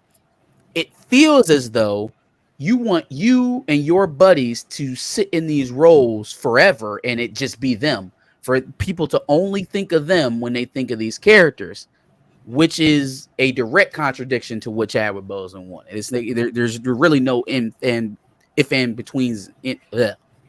I'm sleepy, y'all. It's getting late.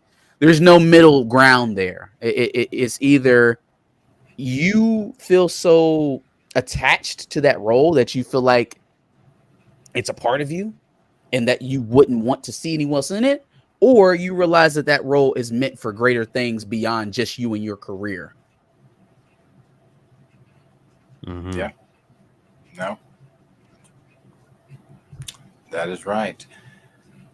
What are y'all's thoughts on staying with the same thing, obviously, your thoughts on one, the fan call for, because the fandom has made the decision. The fandom has called when it comes to Blade.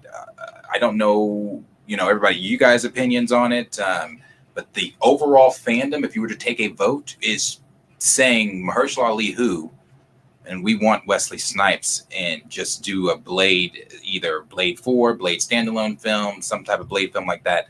And then, of course, you've got Ryan Reynolds championing the let's give him a Logan type send off. Is it that people want the Wesley Snipes send off instead of Mahershala Blade, or are we just gluttons? Or are we just greedy? We want them both. Because I think it's much more likely that they want to see both of them as opposed to hell with Mahershala Ali, because it's not his fault. I don't think people. No. It's not. I'm not saying this my video or anything is any type of a judge on what the overall fandom thinks. I'm also going off of things I've seen on Twitter. Sure. But this video we posted of the Wesley Snipes thing 12 days ago. It's got 300 comments on it. The comments on here are very anti Mahershala Ali as Blade, and I was very shocked at a lot of these comments. Are they anti Mahershala or are they pro Wesley? They are anti. They're pro Wesley, but they are also, some of them are anti Mahershala. There are people that have said we don't want Mahershala. There are people that said no one ever asked for Mahershala. It's been interesting, some of the comments, because I've just been like, wow, I did not know so many people were just X this movie. I thought that this was a highly anticipated film for not only the fandom but Marvel. Well, I guess not even Marvel, because the film is again in limbo. And that I said this the last time we talked about Blade. I said the next time we hear about Blade from Marvel, I'm telling you, I'm on the precipice of it. The next time it's going to be Mahershala Ali has walked, or they have parted ways, mutually agreed, whatever. Or they're just not going to do the Blade film, because you got the Cosmic Circus saying that he's going to be the Nick Fury of the Midnight Suns, the dark and spooky side of the MCU. So is the motherfucker is he getting a movie, or are you just going to have him are we skipping the movie altogether and you just skip to Midnight Suns? Set up movie for Midnight Suns. Oh, they will do that. I think that's what's happening. It's literally what they're doing with Sam Wilson. It's the same thing that they're doing with Sam Wilson. That is crazy. So that just shows me a lack of confidence in the characters that you're putting on the silver screen. Is it lack of confidence, or is it just blatant racism? We could have another high-profile black character. It could be the movie one Midnight Suns. The other. It could be your blatant racism that kind of gives you the dismissal of having a black lead in that role. Lift another IP again and solidify its legacy as a recastable character for generations to come by giving Mahershala. That's my point. Like, you already have the evidence for how these characters can perform, so it can't be anything other than ignorance, racism. I don't know. I think it's just those two. It's ignorance and racism. Like, you can't look at Black Panther 2018. You can't look at how the entire Marvel library was saved by Blade in 99 and 2000 with Blade 2, Blade Trinity. Like, Marvel wouldn't be here without those movies. So, like, the idea that we need to superimpose these films for no other reason than we have a black lead is really their only Oscar nominated film was a black led film that wasn't a team up film. The only film that ever got Oscar nominations for Best Picture at Marvel was a black led film that wasn't a superhero team up film. So this oh man, we got to bookend them with all these other stuff that's going on because people aren't going to come see the black guy. It's just can't help you. Yeah. Do I want to see Blade Wesley Snipes before I see Mahershala? No, I think that would be a mistake, even though I love Wesley Snipes and I wouldn't mind a Logan-like movie for him in an Elseworld type of fashion, like Joker, right? Mm-hmm. Do not stunt the forward track, because again, you're gonna be in the same problem that you're gonna have with Dr. Doom when Robert Downey is no longer playing him. How do you pivot back to Mahershala Ali after you feed people through a nostalgia fest of Wesley Snipes' Blade. And that's all that's being taught. That is the most thing being talked about out of Deadpool and Wolverine I've seen. And I'm just being honest. I've seen one of the main things is people just Wesley Snipes. That being the biggest cameo from that fans are talking about. It's just not. I don't know. People really like Gambit. Yeah, and people really like Gambit too. I don't. But to answer your question, because it's a good question, how do you pivot back to Mahershala after we're now 3 weeks into the film and it's still Wesley Snipes this and Wesley Snipes? Can we get Blade 4? Now I agree with you on an Elseworld thing. Don't derail Mahershala's Blade film for the sake of let's do a Blade 4 with Wesley Snipes. Do a Blade 4 if you want to do it, how before he even got into the Void, what he was doing in his world before, blah blah blah, or pick it up after Trinity, whatever. But Mahershala even said, or Wesley Snipes said they had he did an interview in 2022, I think it was, and in 2018, where he was talking about they had a story concept together and a plot and everything that they were going to do. They had scripts written out for Blade 4. Of course, it's been brought back up with him. He's been asked about it again in recent interviews of, Blade 4. He's like, I don't know, blah, blah, blah, blah. I think it would be smart if Marvel did a Blade movie with him, but I do not think you do that Blade film before you do Mahershala's. Because if you do that Blade film before you do Mahershala's, not only does it speak to you let a 2-time Academy Award winning actor slip through your fingers when he was simply killing vampires. The easiest movie to make. Ryan Coogler's film is about to be done filming. Yeah. They're about to be done. He ran off with that script, y'all. He ran off with the Blade script. Whatever Bo DeMaio had cooking initially for Blade, Ryan Coogler took that thing and ran over to Warner Brothers and made a vampire movie in 6 months. It's crazy. Cornelius says Mahershala as Blue Marvel. Yeah, he's old enough now to be Adam Brashear. He is. He's definitely old enough to be Adam Brashear. But that movie would never get made. It would never get made, and I wouldn't. If this project doesn't go through, Mahershala's not working with Marvel ever again. Why would he ever? No. I didn't mean Mahershala wouldn't be. I mean Adam Brashear will never be made because the character is literally too woke to put on screens. How are you going to sell this? I'll read that. Yeah. I don't think they're going to make a.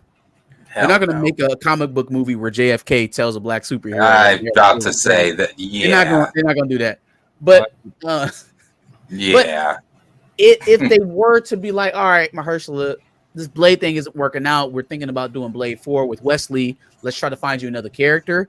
That's disrespect. That is utter disrespect. Because he went to them.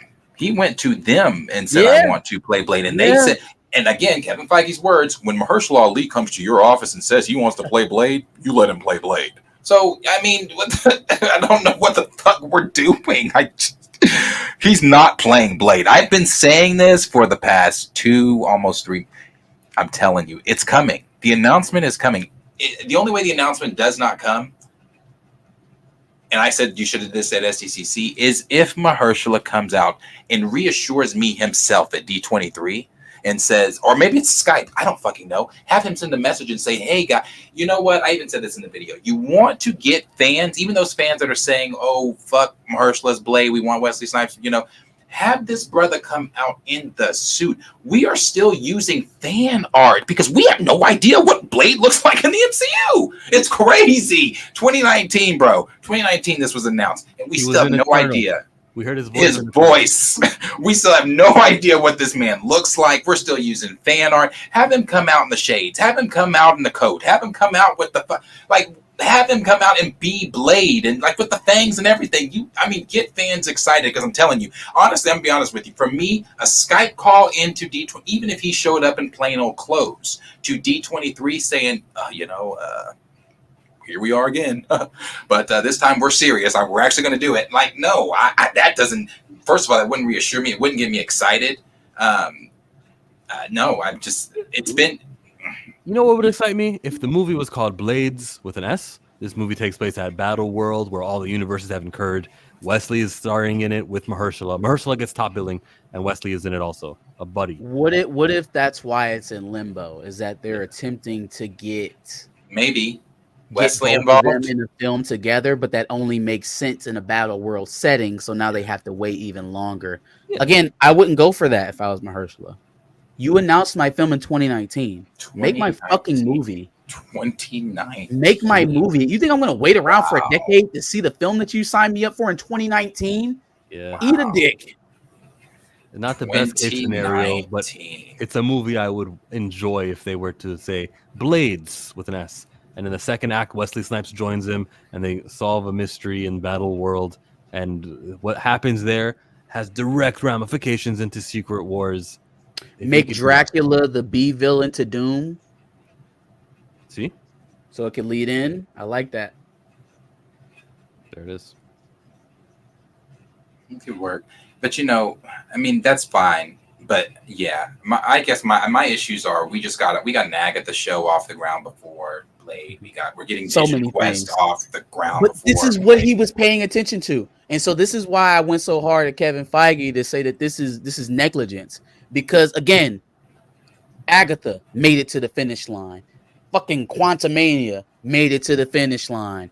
Guardians, Thor, Love and Thunder, all of these things not just made it to the finish line, but made it through their productions. The movies were being made.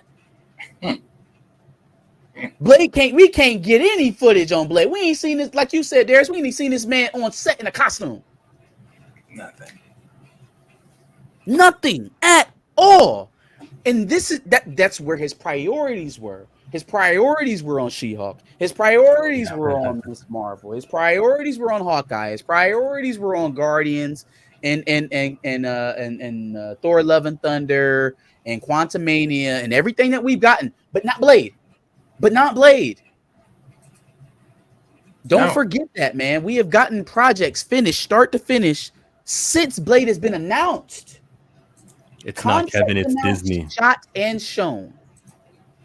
I used to think that same way. I used to be a really big Feige fan. Kevin's in charge. Kevin is in charge. It's not. It is him. It is him. It is definitely Feige because he is involved on the projects he wants to be involved on. Fantastic Four, he's on set. Deadpool, he was on set. He was not on set with Agatha. I know that just because he was talking about how he got pictures sent to him from the sets and things like that. He's like, we're again showing priorities. Why am I supposed to watch Agatha? Dude, right. Man, he wasn't even there. Right. I forgot about. Well, I saw this earlier today. Cornelius just sent me this.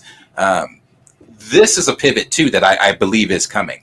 I believe we are going to have multiple, if we're to believe the rumors, multiple multiversal villains, and this is obviously King Thanos, the Thanos that won in his universe against the Avengers. I think we will see Thanos. They've been kind of teasing the King Thanos for a minute. It started at Avengers Campus with the ride, and then I think he even appeared on campus himself as King Thanos.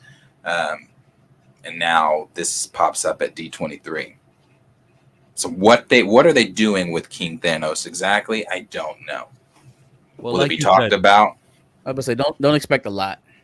Don't expect a lot. This is a character that they're revisiting, and they've already got another big bag in line. So don't expect a lot. This is just a variant. Yeah. And I don't get attached. You know what? In Avatar, remember in the movie Avatar, the sequel, we had the main villain return, but he was a clone.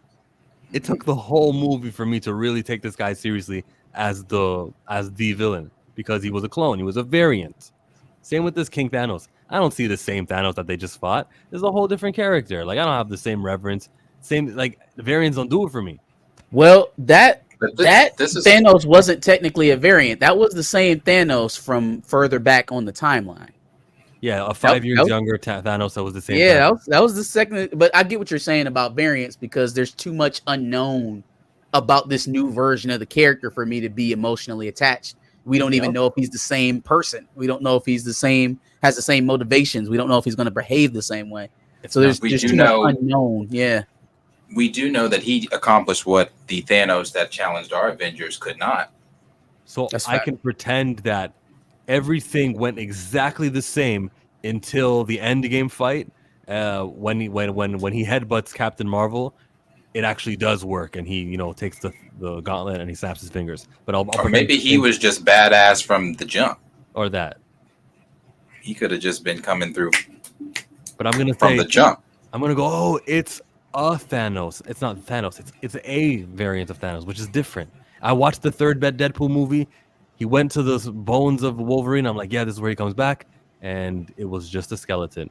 The guy who we saw play Wolverine for the majority of the movie was just a variant. I was unattached to him, and I said, oh, whatever. Like they can take this guy away from me now. I didn't watch 9 movies of this guy. He has a whole different backstory.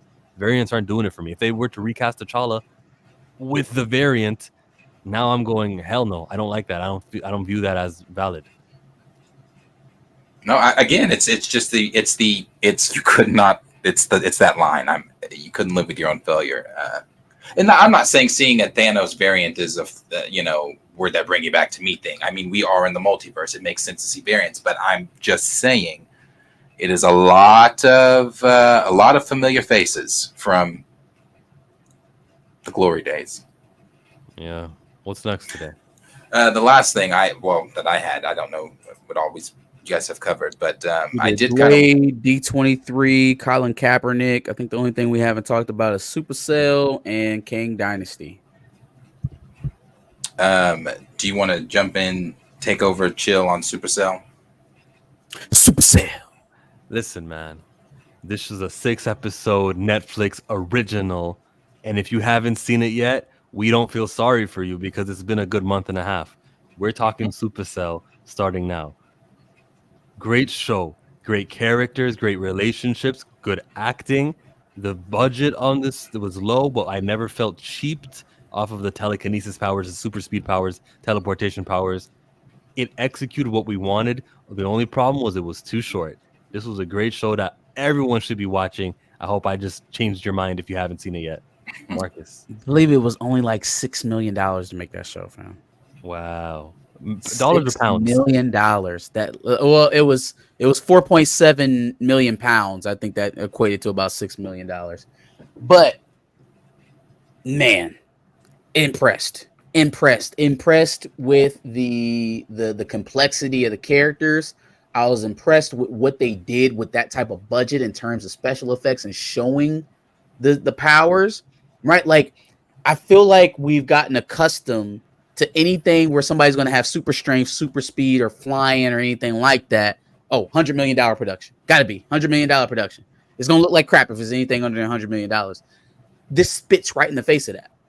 Right in the face of that. From levitation to super speed to super strength, teleportation, all of it done seamlessly, without the volume, without $1 million budget, without a million VFX artists. And it went just fine. Right now, I will say that the concept was a little bit more isolated. They didn't go a whole bunch of places. The settings didn't change up a lot. We probably did the whole show in about maybe like 6 different settings. 4 blocks. Yeah, wasn't all that long at all. But just the themes that we're using, the story was well told. It was a balanced story as well in terms of the characters, right? We got a whole black cast. So naturally, we're thinking, okay, drugs, gun violence, gangs, the usual suspects for television shows. And it did happen. It happened. But with all of that being included, there was balance. We didn't just have drug dealers and gangsters, as we see right here with Taser and Michael, right? Michael is a delivery driver. He's basically an Amazon driver, right? The super strength guy, pretty much works for AT&T. He's a call center employee. We got a nurse. We got Michael's girlfriend, who's a social worker. This is the type of varied makeup they would have for a show like Friends. This is the type of varied makeup that they have for ensemble shows featuring white folks, right? This is not the typical type of a messaging or character makeup that you get out of black television. You would never see this in a Tyler Perry production. You rarely do. You would never see this in anything happening on Stars with 50 Cent. People with good occupation. Tyler Perry has casted doctors and waitresses, and he's gone all around with his casting. Right, but those doctors and waitresses are either getting beat or cheating on their spouses. I don't have any time for it. These are normal people with normal everyday problems. They just so happen to have superpowers, right? There's nothing specific. Well, I won't say nothing, but there's nothing about their characters that say I'm black before I'm this character. I'm black before I'm Michael. I'm black before I'm Sabrina or whoever his girlfriend's name is. It just wasn't that. They are superheroes. Well, they have the characters they are before they are their demographic, before they are their stereotypes.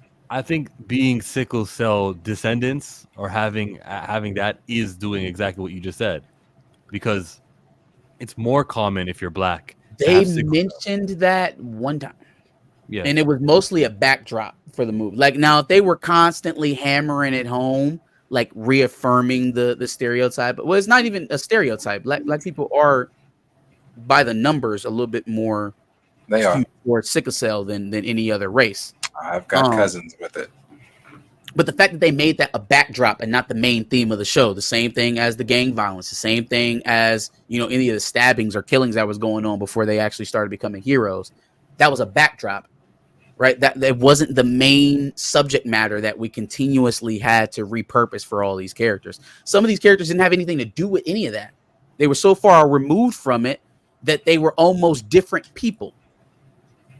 That is the type of balance I would like to see coming out of shows. It's not that you can't show stuff like this. It's not like that this can't be in the show. But can we have a doctor in there? Can we have a nurse? Can we have somebody with a regular 9 to 5? That's it. Doing normal stuff that people do every day as black people. That's it. It's not like even in our black shows growing up that those things weren't happening, but within those things happening, you had the strong black household. You still had Uncle Phil, who was a lawyer. You had the Huxtables, who were doctors that dealt with shit. You had all that shit, but within it, like you said, you can have that, but don't make that the main selling point of the story. So I agree. And Supercell did that very well. I thought Taser showing his powers was a very pivotal moment in the show. It's a really good show. And like you said, call back on what you said too on the effects. I am one that thinks that way a lot when it comes, because I had a hard time with the CW shows. I watched Superman and Lois because I thought those effects were probably some of the best ones I had seen on TV out of those shows. And I actually liked the storyline of Superman and Lois. But the effects on here didn't bother me as much as I thought they were going to, especially when I found that it was a superhero show, it was Netflix, the budget, everything else. But no, they did a very, very good job on this. Like you said, it's an all black cast. If you have not seen it yet, I highly suggest going to watch this show. If you need a break from some of the Marvel BS or some of that other stuff, and you want a new superhero show to watch, to kind of cling to, obviously they are going to do another season. I assume they're going to do another season. This was Ratman has 3 seasons planned. They didn't announce season 2 yet, but he has 3 seasons written out. Definitely check it out. It's a good show. And again, everybody, the characters, everybody involved is pretty dope. I could see my boy, what is it? Something Cole. Is it? It's not Mason Cole. Tosin Cole. I could definitely see him being the leading man in some more projects going forward. Yeah. Watched a couple of his TV shows. I watched I seen him in House Party, and then I seen him on it was a he is in House Party. The new it was a limited series on AMC with First Street or something like that. It's about a court case. He ends up shooting a cop. I haven't seen it. Crazy little saga. Yeah, it's on AMC. It was pretty good. He played it very well. He plays a track athlete. Dope. Yeah. Bad gal Sabrina. The episode 4 finale or closing moment where we got to see every single one of those heroes interact with each other was such a good episode cliffhanger that, again, I'm not gonna do the whole streaming binge versus streaming and episodic. It would have been great. Yeah, because you don't want it. You don't want to start that up today. Not about Supercell. That's going to be one of my strongest examples right there. Supercell. I was actually gonna use it to explain why episodes with cliffhangers would have led to more conversation. We could have all bantered about it. It was a great place to leave us off.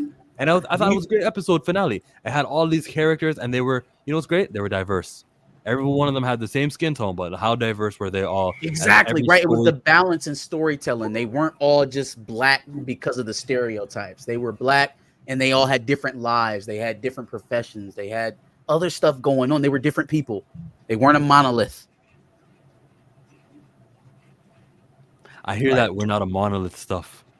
Only in the conversation when it's political, when it's like trying to justify why a Republican got a vote. I never heard it the way. People usually break it out when they're trying to explain something that's not typical, or they're trying to, I guess, have their autonomy. Yeah. I'm still black and I do that. But it's truth. We're not. I think there's strength in being united, biracial speedster. He's talking about Rodney. Mm-hmm. His name is Rodney, sir. And that dude, I couldn't understand a word he was saying. Thank God for closed captioning, because I had to stop. Who's that? Rodney the speedster, the guy with the thick. You couldn't understand him? Very hard to understand him. I couldn't understand Taser's homeboy. Fuck that, bruv. You'll piss on that shit, bruv. You gotta use a superpower, bro. The one with the big lips, the dude that he went to his apartment after he disappeared the first time. Yeah. He was like, why you ain't tell me, bro? How long you had your powers? Everybody was so okay with him being able to vanish. Oh, do the powers thing, do the powers. You can do the thing. Remember? They were his homeboy freaked out. He wouldn't answer his phone calls at first, and he had to pull up to his house. That's what I'm saying. I couldn't understand. Them boys was firing off them words, boy. I was like, man, I don't know what you're talking about. It was almost like, it was kind of like patois or like Geechee, but like not all the way there. The British accent is what was keeping me from understanding what the hell they were saying. That's normal for them, though. Rodney was clear speaking. You're mad. Lloyd Banks with an accent. He do look like Lloyd Banks. That's crazy.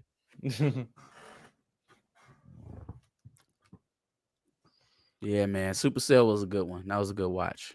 That was a good watch for sure. Check it out, everybody. It's a good one. Check it out. It's a good one.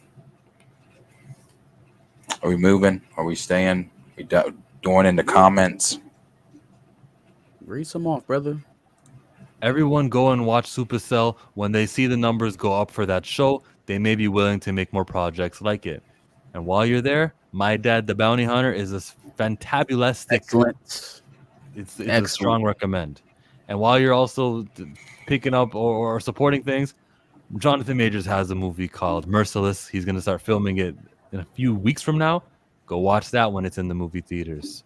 Make sure that this talented actor, who's certainly innocent, doesn't have his career penalized. Like, this is very, very, very, very pivotal for his rest of his life. Do we want a top actor, who's in his 30s right now, to be a success? The next Will Smith, so to say. I know that Chadwick wouldn't like that I said that, but he's the next Will Smith. We don't want to make it so that he can't make money in his younger age. Support what you got to support, right, Darius? Yeah, Umbrella Academy is back. All right, support it if you like it. I will be watching Umbrella Academy. I just haven't started it yet. From the start, got a little weird last season. Oh no, okay, so you're already a watcher. Puma, were you there? Umbrella Academy? Yeah, for sure. You and Corey would vibe on that. Would you say, Jill? Oh yeah, we're doing horrible. Like every time one of us talks, the other talks. It's all right. I'd say Corey's a huge Umbrella Academy fan. So vibe on that. Yeah. It's okay. It's not bad. I think that it tries to be more of a. I think they want to be friends where they should be working to be heroes. If that description made sense, it feels like they should be pushing more towards the heroes arcs as opposed to all the buddy cop stuff that they do. I was gonna say because someone wrote Magazine Dreams, and I was saying that Dre from the Dre Mac Show, everyone subscribe to him, support him. He's a friend of the channel. This guy said that Lionsgate acquired Magazine Dreams, and he said it like he was reporting it factually. He was like, "This is an exclusive. Lionsgate has the distribution rights to that film now. It's not Disney anymore." So support it. It looks like it's gonna come. Yeah, to the let's go theaters. to Magazine Dreams. You think they'll probably try to put it in the theaters or probably straight to on-demand release for that one? Yeah, and I saw you.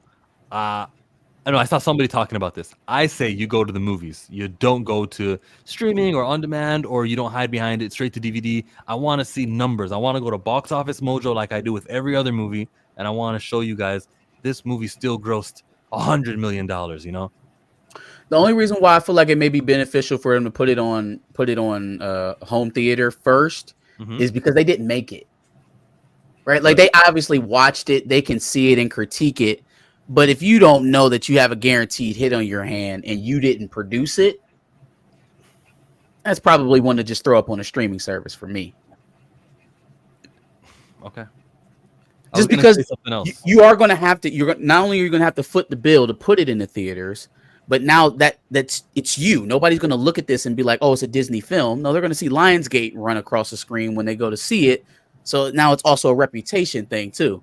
If you release a Disney-made film on a streaming service or on home demand, you just kind of rake in the money. You don't have to take the responsibility for how good or bad it is.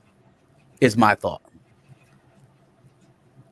You know what I really need? I really need to see the audience has spoken, because they did it for Bad Boys. For Bad Boys 4, the audience has spoken. They don't care about Will Smith slapping Martin Lawrence. I mean, Chris Rock. They still.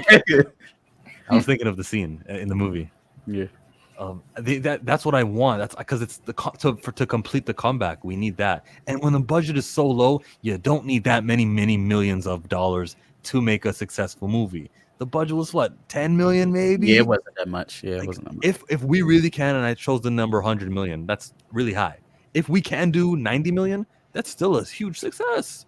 And I think there's enough of us, who want to. Jonathan Majors, jokes or memes or whatever, he's been popularized. Everyone's talking about him. Umar with the Snow Bunny stuff. Cat Williams brought him up in the world's most famous interview ever. He's popular enough, and now we just got to translate it. That's a fact. Individually, white people don't lose their superheroes. Where was T'Challa? Darius, he's right. Did you watch the season finale of House of the Dragons? I did. Do tell your reaction, sir.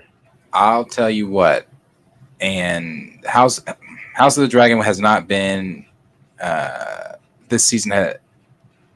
If I'm going to be honest with you, even before the Battle of Rook's Rest, it was good. There were some great moments. I thought I forget his real name that plays Aegon. Some of those moments from him before he got burnt, like especially when they killed his son, those were some phenomenal acting moments from him. So I thought dialogue, emotion, and things like that were fantastic. After Rook's Rest, every episode just got increasingly worse for me. I mean, even the Storm. Damn, why am I forgetting? What is Leonor's dragon's name? Sea Smoke. Sea Smoke. The Sea Smoke episode. Where are the niggas with the dreads? Yeah, with the dreads. I woke up with Sea Smoke hovering over, brother. Like I fell asleep on that episode. Like I just, in this last one, bro, I kept looking, like I paused it and I'm like, okay, 30 minutes left. It's enough time, I guess, for a battle. But then then at 15 minutes, I said, what this can't be the finale. I gave them the most amount of bail I could possibly give a TV show. I got up into the point where, like right after they had did the little fugue dream with Daemon at the Wayward Tree or whatever. Yeah. And then he declared his role for Rhaenyra, his fealty to Rhaenyra. I was like, oh, I know they're not going to end it like this. I know damn well they're not going to end it like this because they ended season 1. Lucerys had just got killed by Vhagar.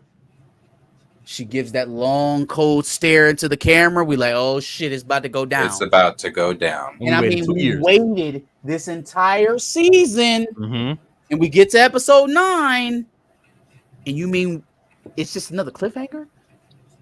Now, this season of House of the Dragon, this season was written and shot like it was binged, like it was for a binge model, for sure.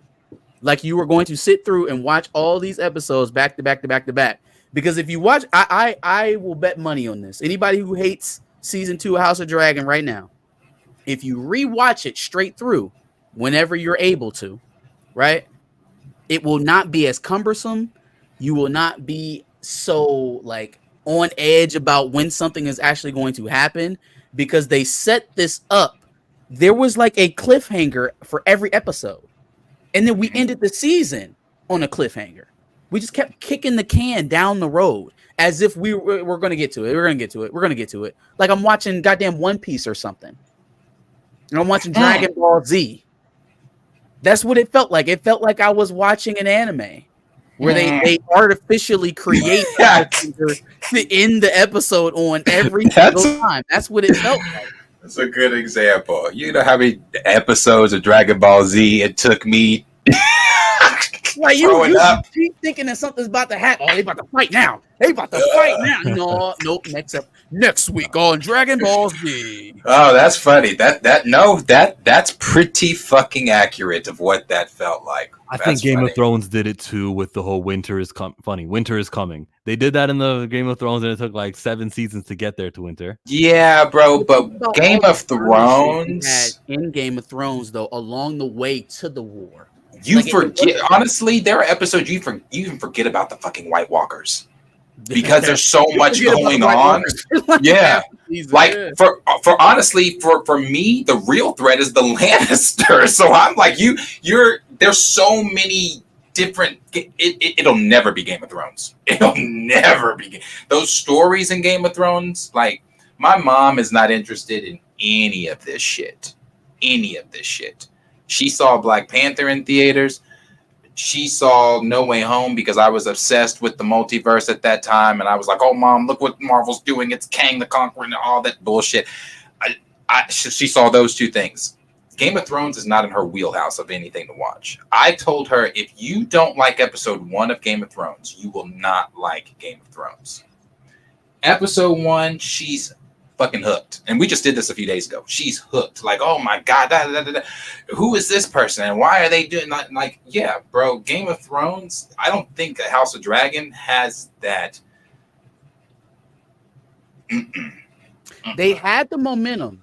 They did. Coming off of season 1, they definitely had the momentum. And then going into the Battle of Rook's Rest, they really had the momentum. It felt like everything came to a like very slow halt after Rook's Rest.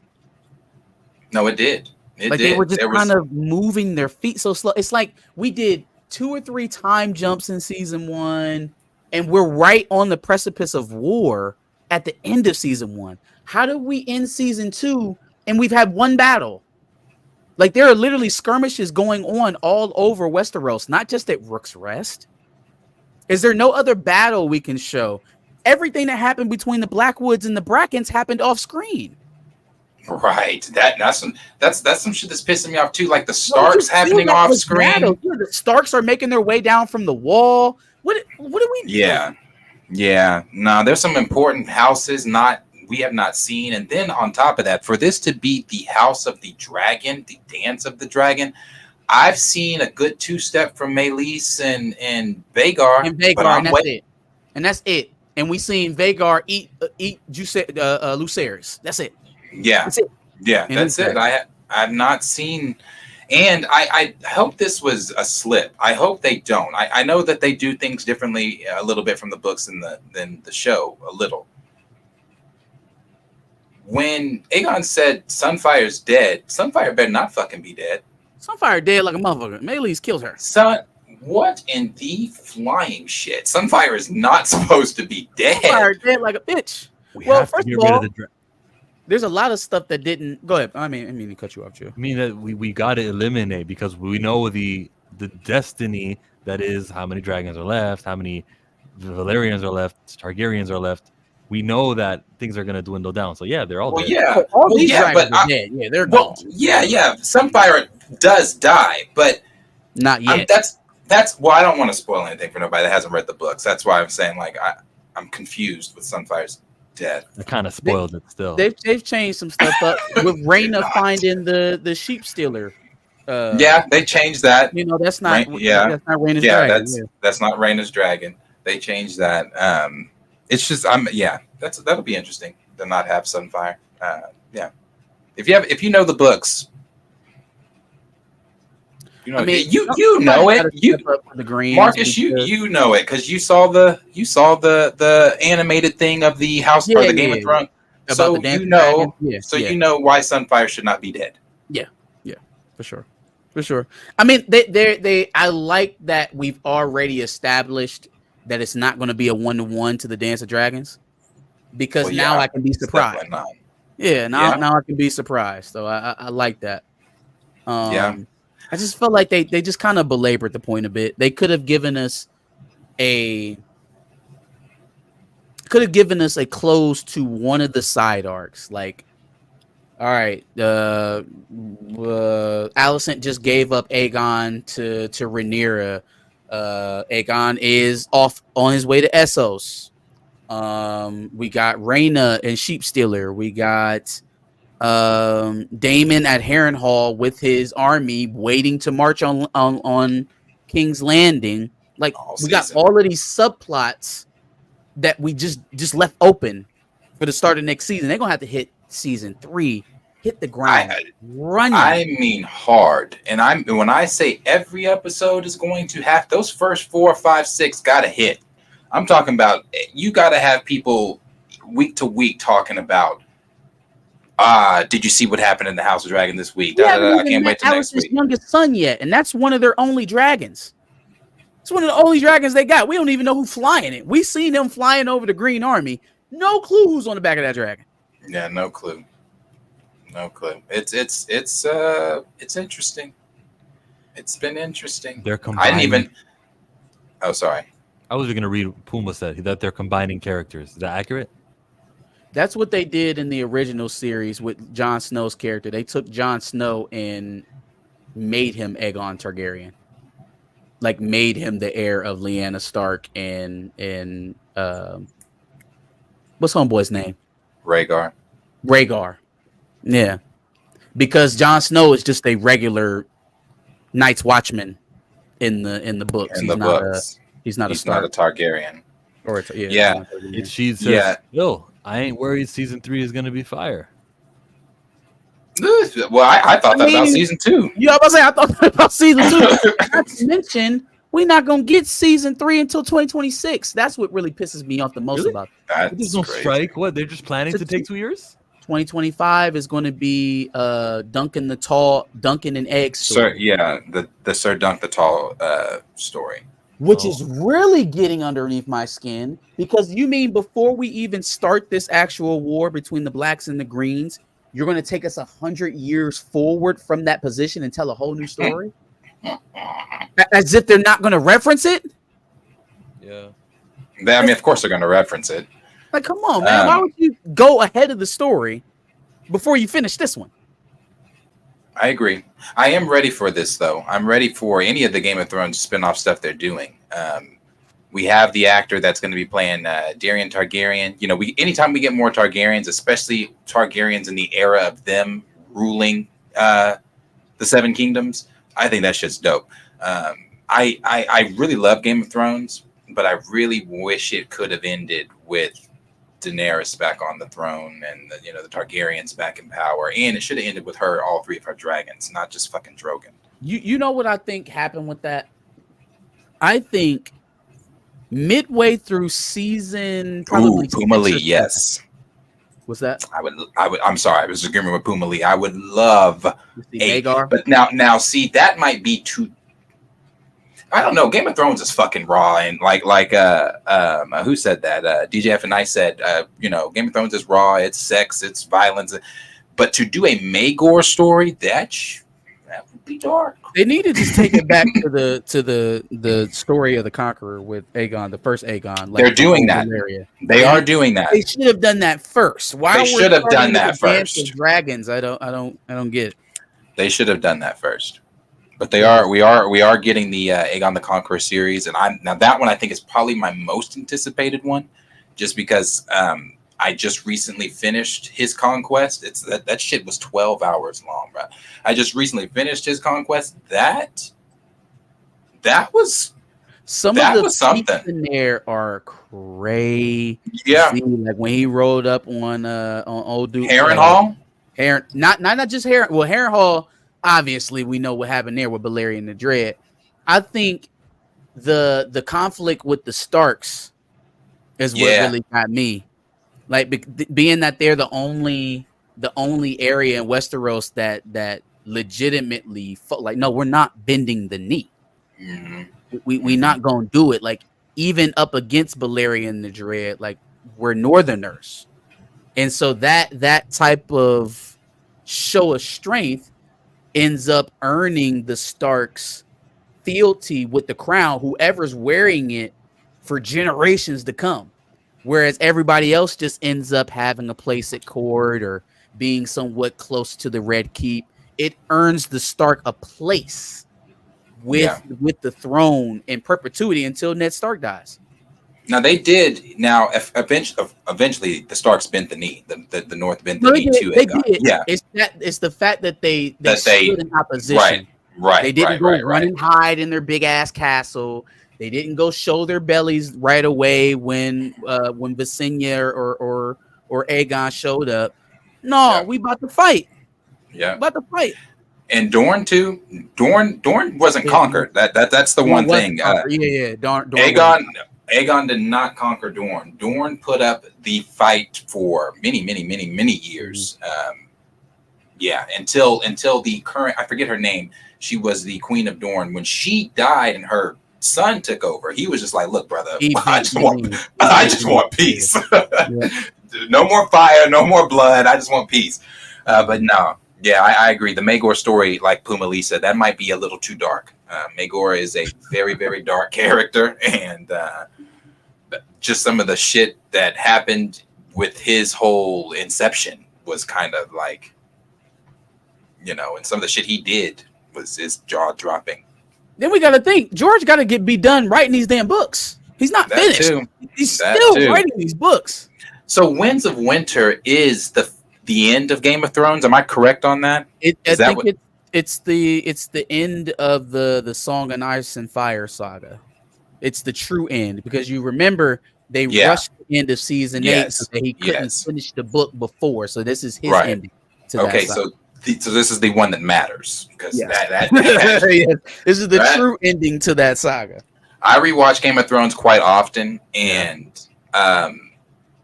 every time Rhaegal is killed, I'm like, bro, the fact that she just lost 2 dragons like that. First of all, I don't. Well, George R. R. Martin already said she has all 3 of them. At the time of period where they were filmed, she still had. So I'm hoping when she conquers, she ends with 3. I didn't want her to just end with Drogon. I hated Cersei with like she was a real person. Obviously, I'm not gonna text the actor. She did her job. Magdanovich. What is her name? Makovich? Something like that. What is her name? Evil chick, right? Yeah, she did her fucking job. But I really wanted Daenerys to roll up on King's Landing with all 3. like when Cersei found out that they were vulnerable, that shit really pissed me off. I was like, damn. But Cersei, that's a bad character. That's a bad character, bro. Like that is, hate that, but she is a bad character. Like the shame scene when she tells the nun, "I'm the last face you're gonna see before you die," and then she said, "I told you I was gonna be." She said, "Sir Gregor's your god." Brought that bitch all the way back. That is crazy. She said, "You pray to Sir Gregor now." Real beef. Yes, because I wouldn't even have remembered her. Wouldn't even have remembered her. Yeah, that's funny. Yeah, she is worse than Joffrey. Oh no, Puma Lee is saying Maegor's worse than. Oh yeah, way worse than Joffrey. Maegor is worse than Joffrey. Man. Maegor. We talking book Joffrey or TV Joffrey? TV Joffrey was the worst human being ever seen on television. That is true. He was angry for the sake of being angry. He was like 10 years old and was about to get his first little piece of cutty, and he tried to cut a girl up with his sword. He said no. Everything you need to know about Joffrey. He was about to get his first little piece of booty and pulled his sword out, and then had a prostitute in his room and stuck her full of arrows. So I should tell you everything you need to know about Joffrey. How did they film that with the young actor? That would be. I don't think there's a way around it. He was in the room. They shot that. He was definitely in the room. Yeah, for sure. Oh no, yeah, he was in the room. He was in the room for sure. That's funny. Now, the child actors are always older than they actually appear. So he's maybe like 15, 16 when he was doing that. Mm-hmm. Not that that's any better to be in a room with fully naked women, but it is what it is, I guess. Now Ramsey. Ramsey's cruel. Woo! Speaking of Ramsey Bolton, don't know Ramsey's if anybody has a Peacock account, but if you do, because there's this scene with the sausage. So when he says, "I don't know if anyone has a Peacock," I'm like, "Where's he going with this one?" If you have a Peacock account, do yourself a favor and watch Those About to Die. We're going to be doing some reviews on that show here pretty soon, starring Anthony Hopkins. Period series about Rome, about the gladiator period. Oh, Rome. Really? No, I might check that out then. What is it on? It's on Peacock. It's called Those About to Die. Ramsey Bolton's actor plays in it. He's the main character. Yep. You know, I like his acting. I was introduced to him in Misfits. Misfits is the I think I asked y'all about Misfits. Yeah, it's the British TV show, right? Yeah. Oh yeah, I might check this out. I love time period shows like the what's it, King with Timothy Chalamet, where he plays is it Arthur? Yeah, you talking about he fights Robert Pattinson, right? Yeah, the French. Yeah, That is a good. It came out in 2018. It's a great movie. This is pretty good. The dialogue is very good. Storyline is good. There are black characters. Surprise, surprise. And they're not just afterthoughts. There goes one right there. Yeah, that's Kwame. It's a good watch. It's a good watch. I might have to check this out for real. How many episodes is it? 10. Ooh. I think there's 10 episodes. Yeah, I might have to check that out for real. For show. Because like I said, I like those shows. I like shows like that. That's why I'm constantly rewatching Game of Thrones, because there's nothing else. Yeah, ain't nothing else. It's like there's nothing else like it. So it's like I'm just constantly watching it. So I won't say it's a 1-to-1, but if you enjoy Game of Thrones, this will serve right. the palate. Yeah. That's why I watched King again the other day. I was like, I've seen Game of Thrones so many times. Yeah, but yeah. So I'm excited for the Sir Dunk the Tall series. I think it's going to be pretty good. That whole story of the Targaryens in power at that time and what happens to all of them.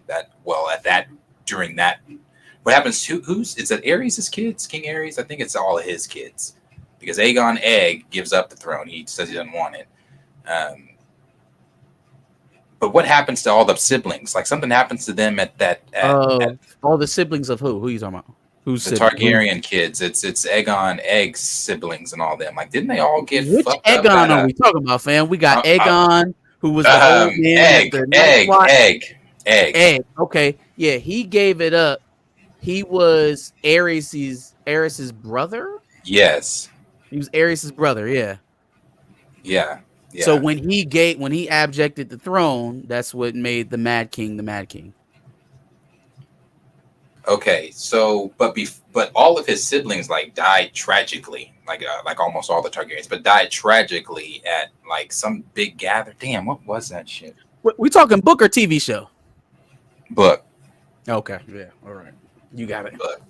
I don't remember, but something they all died. So I'm assuming we're going to see that. I'm just trying to think of some of the things we might see during this time period. Of Duncan Egg. Yeah. I don't know anything So about obviously Dunk outside of the stuff I've looked up about him.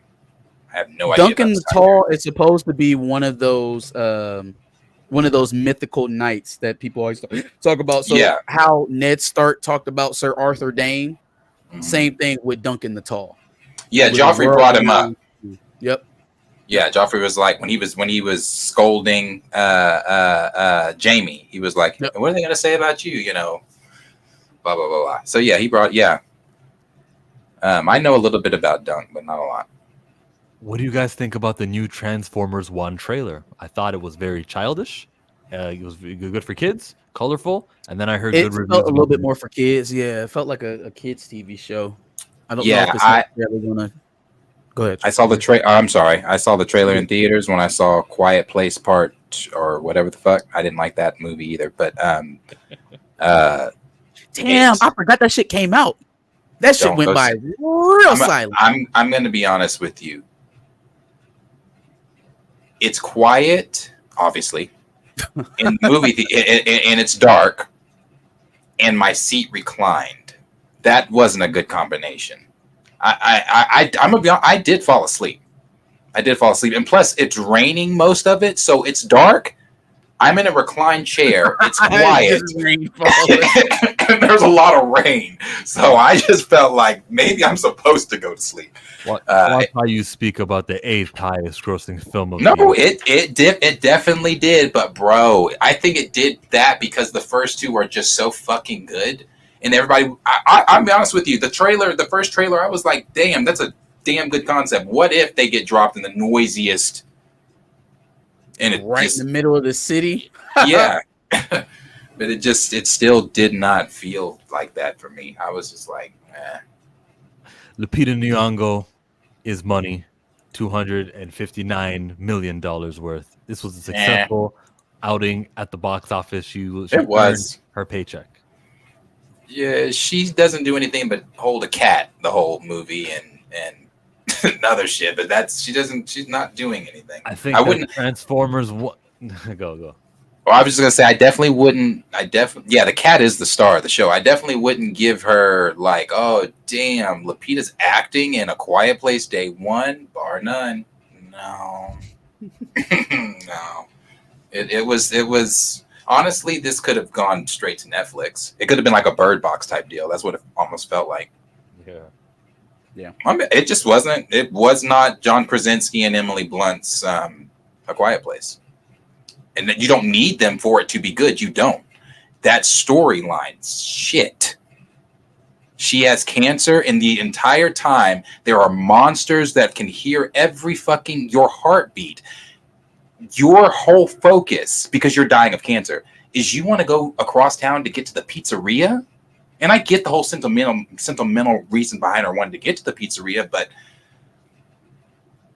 we could have seen at least get eaten or something. I mean, I was just like, what is this? This was she's dying anyways. And spoiler. No. I haven't seen it. I haven't seen it. Mm-mm. Oh, sorry. I thought we all saw A Quiet Place. I'm sorry. I said I forgot it came out. Oh, my fault. You did. You did. It's aggressively okay. Listen, man. The movies are back. Everyone's returned to the movie theaters to see movies like Twisters, to see things, and I'm happy that we're at a good place right now. Overall, generally, if you just take a step back, some things are underperforming, like Planet of the Apes didn't do what it was supposed to, but we still got what Inside Out just accomplished. Billy to a Pixar film. Man, look at there. Phenomenal Pixar film. Won't he It's do really it? good. I think too, though, one of the reasons Inside Out does so well, obviously kids really like it too, but Pixar, obviously, we know this with all their films, has a really good job of translating those adult themes. The message that they were sending with the anxiety. Yeah. You know, if you're an adult, especially, you know, you felt that. It was a good story. I felt for like the line when Joy said, maybe, what'd she say? Maybe as you get older, you don't remember what joy is or something, whatever she said. I was like, you know what, Pixar, cook again, because I'm an adult and I feel this shit. I was like, yeah, that's it. It was good. It was good. But I enjoyed the first Inside Out. I'm really hoping Disney brings it home with Zootopia, because that's one of my favorites. And Moana 2 is the money Zootopia 2 maker. is getting announced. Oh yeah, Moana, because I heard first Moana is the most watched Disney Plus show and movie. Everyone loves it. All right, Fact.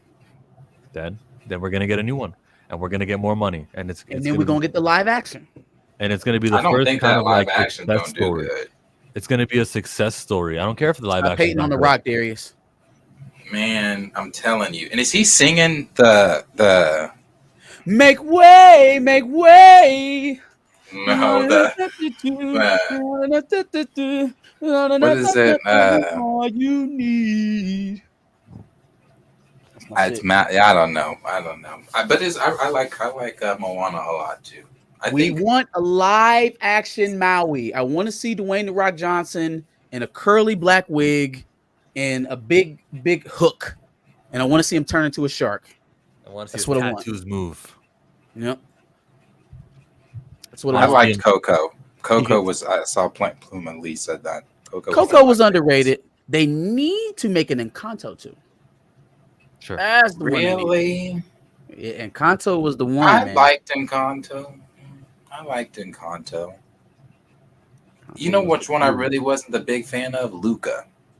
I like Luca. I'm just not like a big fan of it. It felt like a short. It didn't feel like a real movie.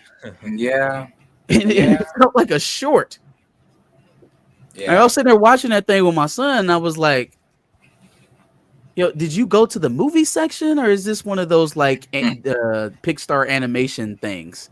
Yeah. It felt like it was like maybe like 40 minutes or so. It wasn't very long. How is cartoons beating DC and Disney? Listen, we got a Superman movie coming out after like a long period of time where superhero movies were going to be very underseen. So no one really saw Ant-Man, no one really saw Captain Marvel, but everyone saw Deadpool Wolverine. That's understood. No one's watching the Morbius and the Kraven and the Madam Web and all the. And then we're probably going to get some people who watch Falcon, Brave New World. Is real. Huh? Did I was just Kraven saying come out already too? No. Okay. Sorry, ignore me. I was saying Madam Web is real. Let me set the table back forgot. up. This movie is coming out in July at a period when there's thirst for the superhero movies because most people have been watching. General audience, the ones who are so-called fatigued. The last movie they'll have seen was probably a year ago with Deadpool and Wolverine. They're gonna come into Superman and pay their money for this brand that is already internationally, globally known, popular, tried and true. He's got the suit on that he looks like Superman. Colorful movies. They're gonna advertise it like they know James Gunn knows how to advertise. The movie will be good. There will be good word of mouth because James Gunn is a quality storyteller. It's gonna be the best that they can. Oh, Spider-Verse, you're right. Pumali, I guess Spider-Verse, but even Spider-Verse only grossed what, 600 million? It was like 600 million, something like that. But for animated movie though, that's pretty good. But for the point I'm making, go ahead. Finish that point. The point I'm making is, it doesn't matter if animation 600 million is good for animation. My point is, not many people will have seen a superhero movie, live action one, and there will be thirst there, and that's why Superman's gonna kill it, whether Spider-Verse makes 600 or not. And let me double check what the number is. Superman might kill it. I still think a lot of people are going to go see Superman, but we have to remember that is going to be a big competition summer for these movies. You got Fantastic Four coming out at the same time. You got one of these Star Wars films coming out at the same time. There's another one. Do we, Darius? Do we actually? Well, shit. They said the Star Wars movie. Maybe if it's the Mando film, then yeah, it'll probably be. Well, okay, that is what it is, the Mando film. Okay. It's the Mando film. So it's going to be. I just haven't heard anything about Ray's movie. It's not They have happening. not said a thing. Daisy really doesn't know. But no, it'll be big competition summer for Superman. I mean, let's say the Fantastic Four really does pop. Are we trusting James Gunn to deliver? Yes. I hope so. I really do. I'm better come to Hall H the next year with a baseball cap of his own and just throw it up in the air like Montgomery Brawl and just who's the new Hall H daddy? And I want him to just show out. Like I need them to alternate years on Hall H. They have to. Like they have to perform well on Superman. They got to. Because there's not going to be any more of, oh well, this one doesn't count. That's what he's had at his benefit since he started at DC. Oh, this one doesn't count. This one don't worry about that one. Yo, you didn't like that? That was the old regime stuff. He's had that benefit.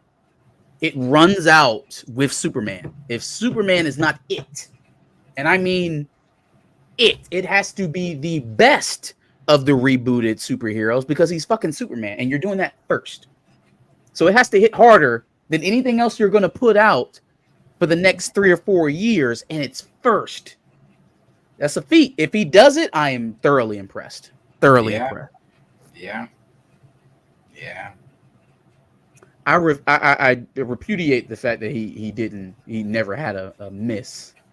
But I think he's capable of making a good Superman movie. So I'll just put out and see how it goes.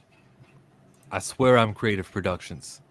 James Gunn's Superman is making a Billy, mark my words.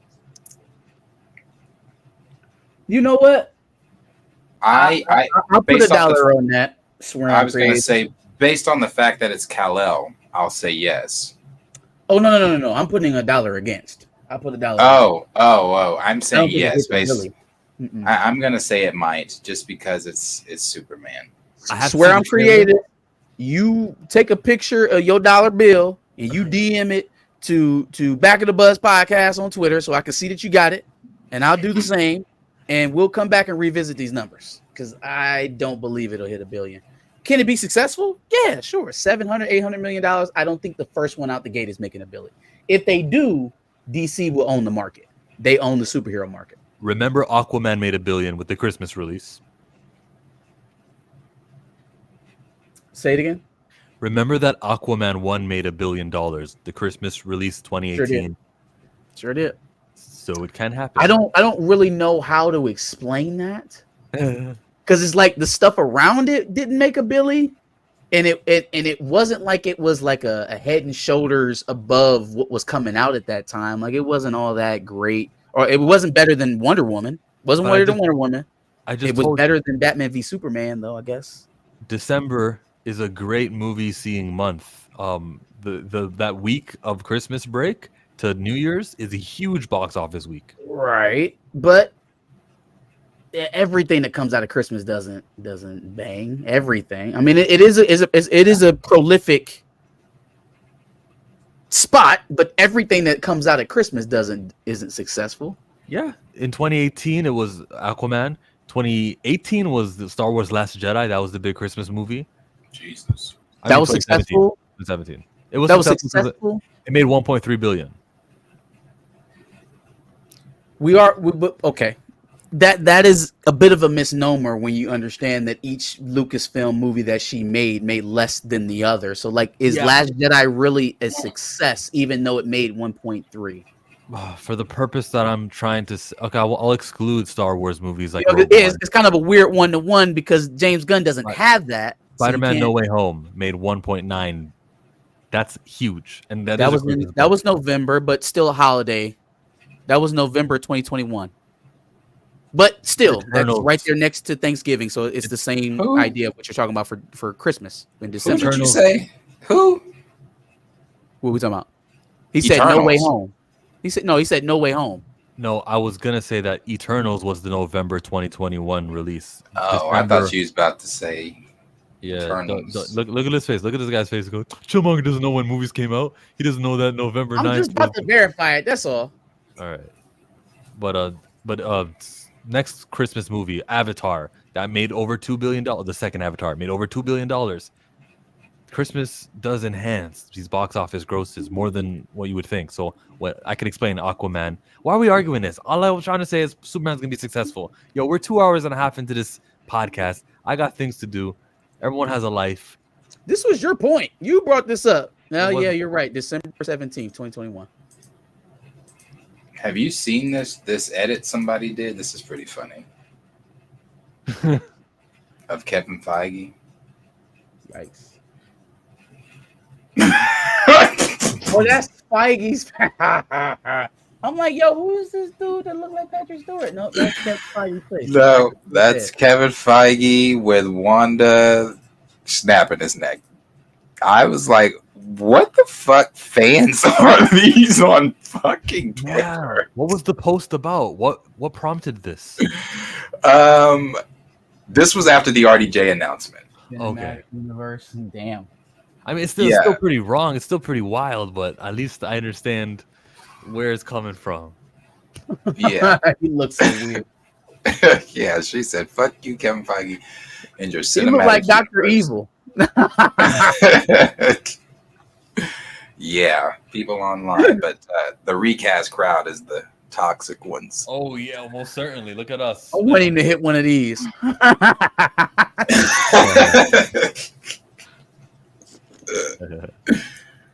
Okay, well, we don't have time to talk about the Kang plot. It doesn't matter anyway. It's Ain't going nowhere. Next week. yeah, it's not going anywhere at all. So I saw somebody ask in the chat before we got here, are any of our channels going to be live for D23? Do not mark my words for this. You can carry them. Don't mark them. We might be live here for D23. No, we might not. I'm not sure. If there's trailers, for sure, I want to react to those. But if not, then He said he looked like Picard.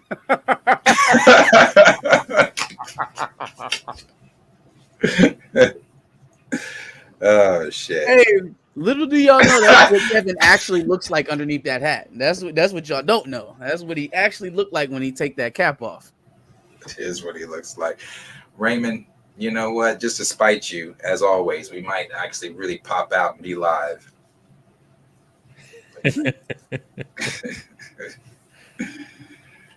Any closing words? Tomorrow is Friday. Thank you, God. I don't know, man. Shout out to Team USA. Yeah, shout out to Team USA. Shout out to Noah Lyles. Hope he recovers from his rapid COVID that spontaneously metastasized while he was on the track, writhing in pain after losing the 200. Hope he has a speedy recovery. Everybody else, though, follow Back of the Bus podcast. Oh, champion. Subscribe, What? like, share. We'll see you on Sunday. Follow us, Planet Fanatics, our channel. You know, hey, we're here. We're here. We were live. No, we weren't live yesterday. I lied. We were live today. Follow Chillmonger, greatest YouTuber, my favorite YouTuber. First name Chill, last name Monger. Freestyle Monger, hat bearer, character player, skits. You get streams. You get questions. You know what I means? I put the cap on. You take the cap off, Darius, because when you're capping, I don't want it on Darius. You know what's so nefarious about Darius and why he came in late, scaring us? We were worried he was gonna come in. We were like, where he is? Where he is?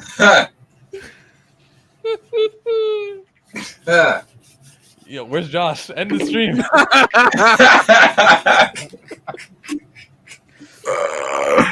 And on that note, folks, everybody throw us a like before you get up out of here. Appreciate you. Yes, like, subscribe, share with your friends, and we will see all of you guys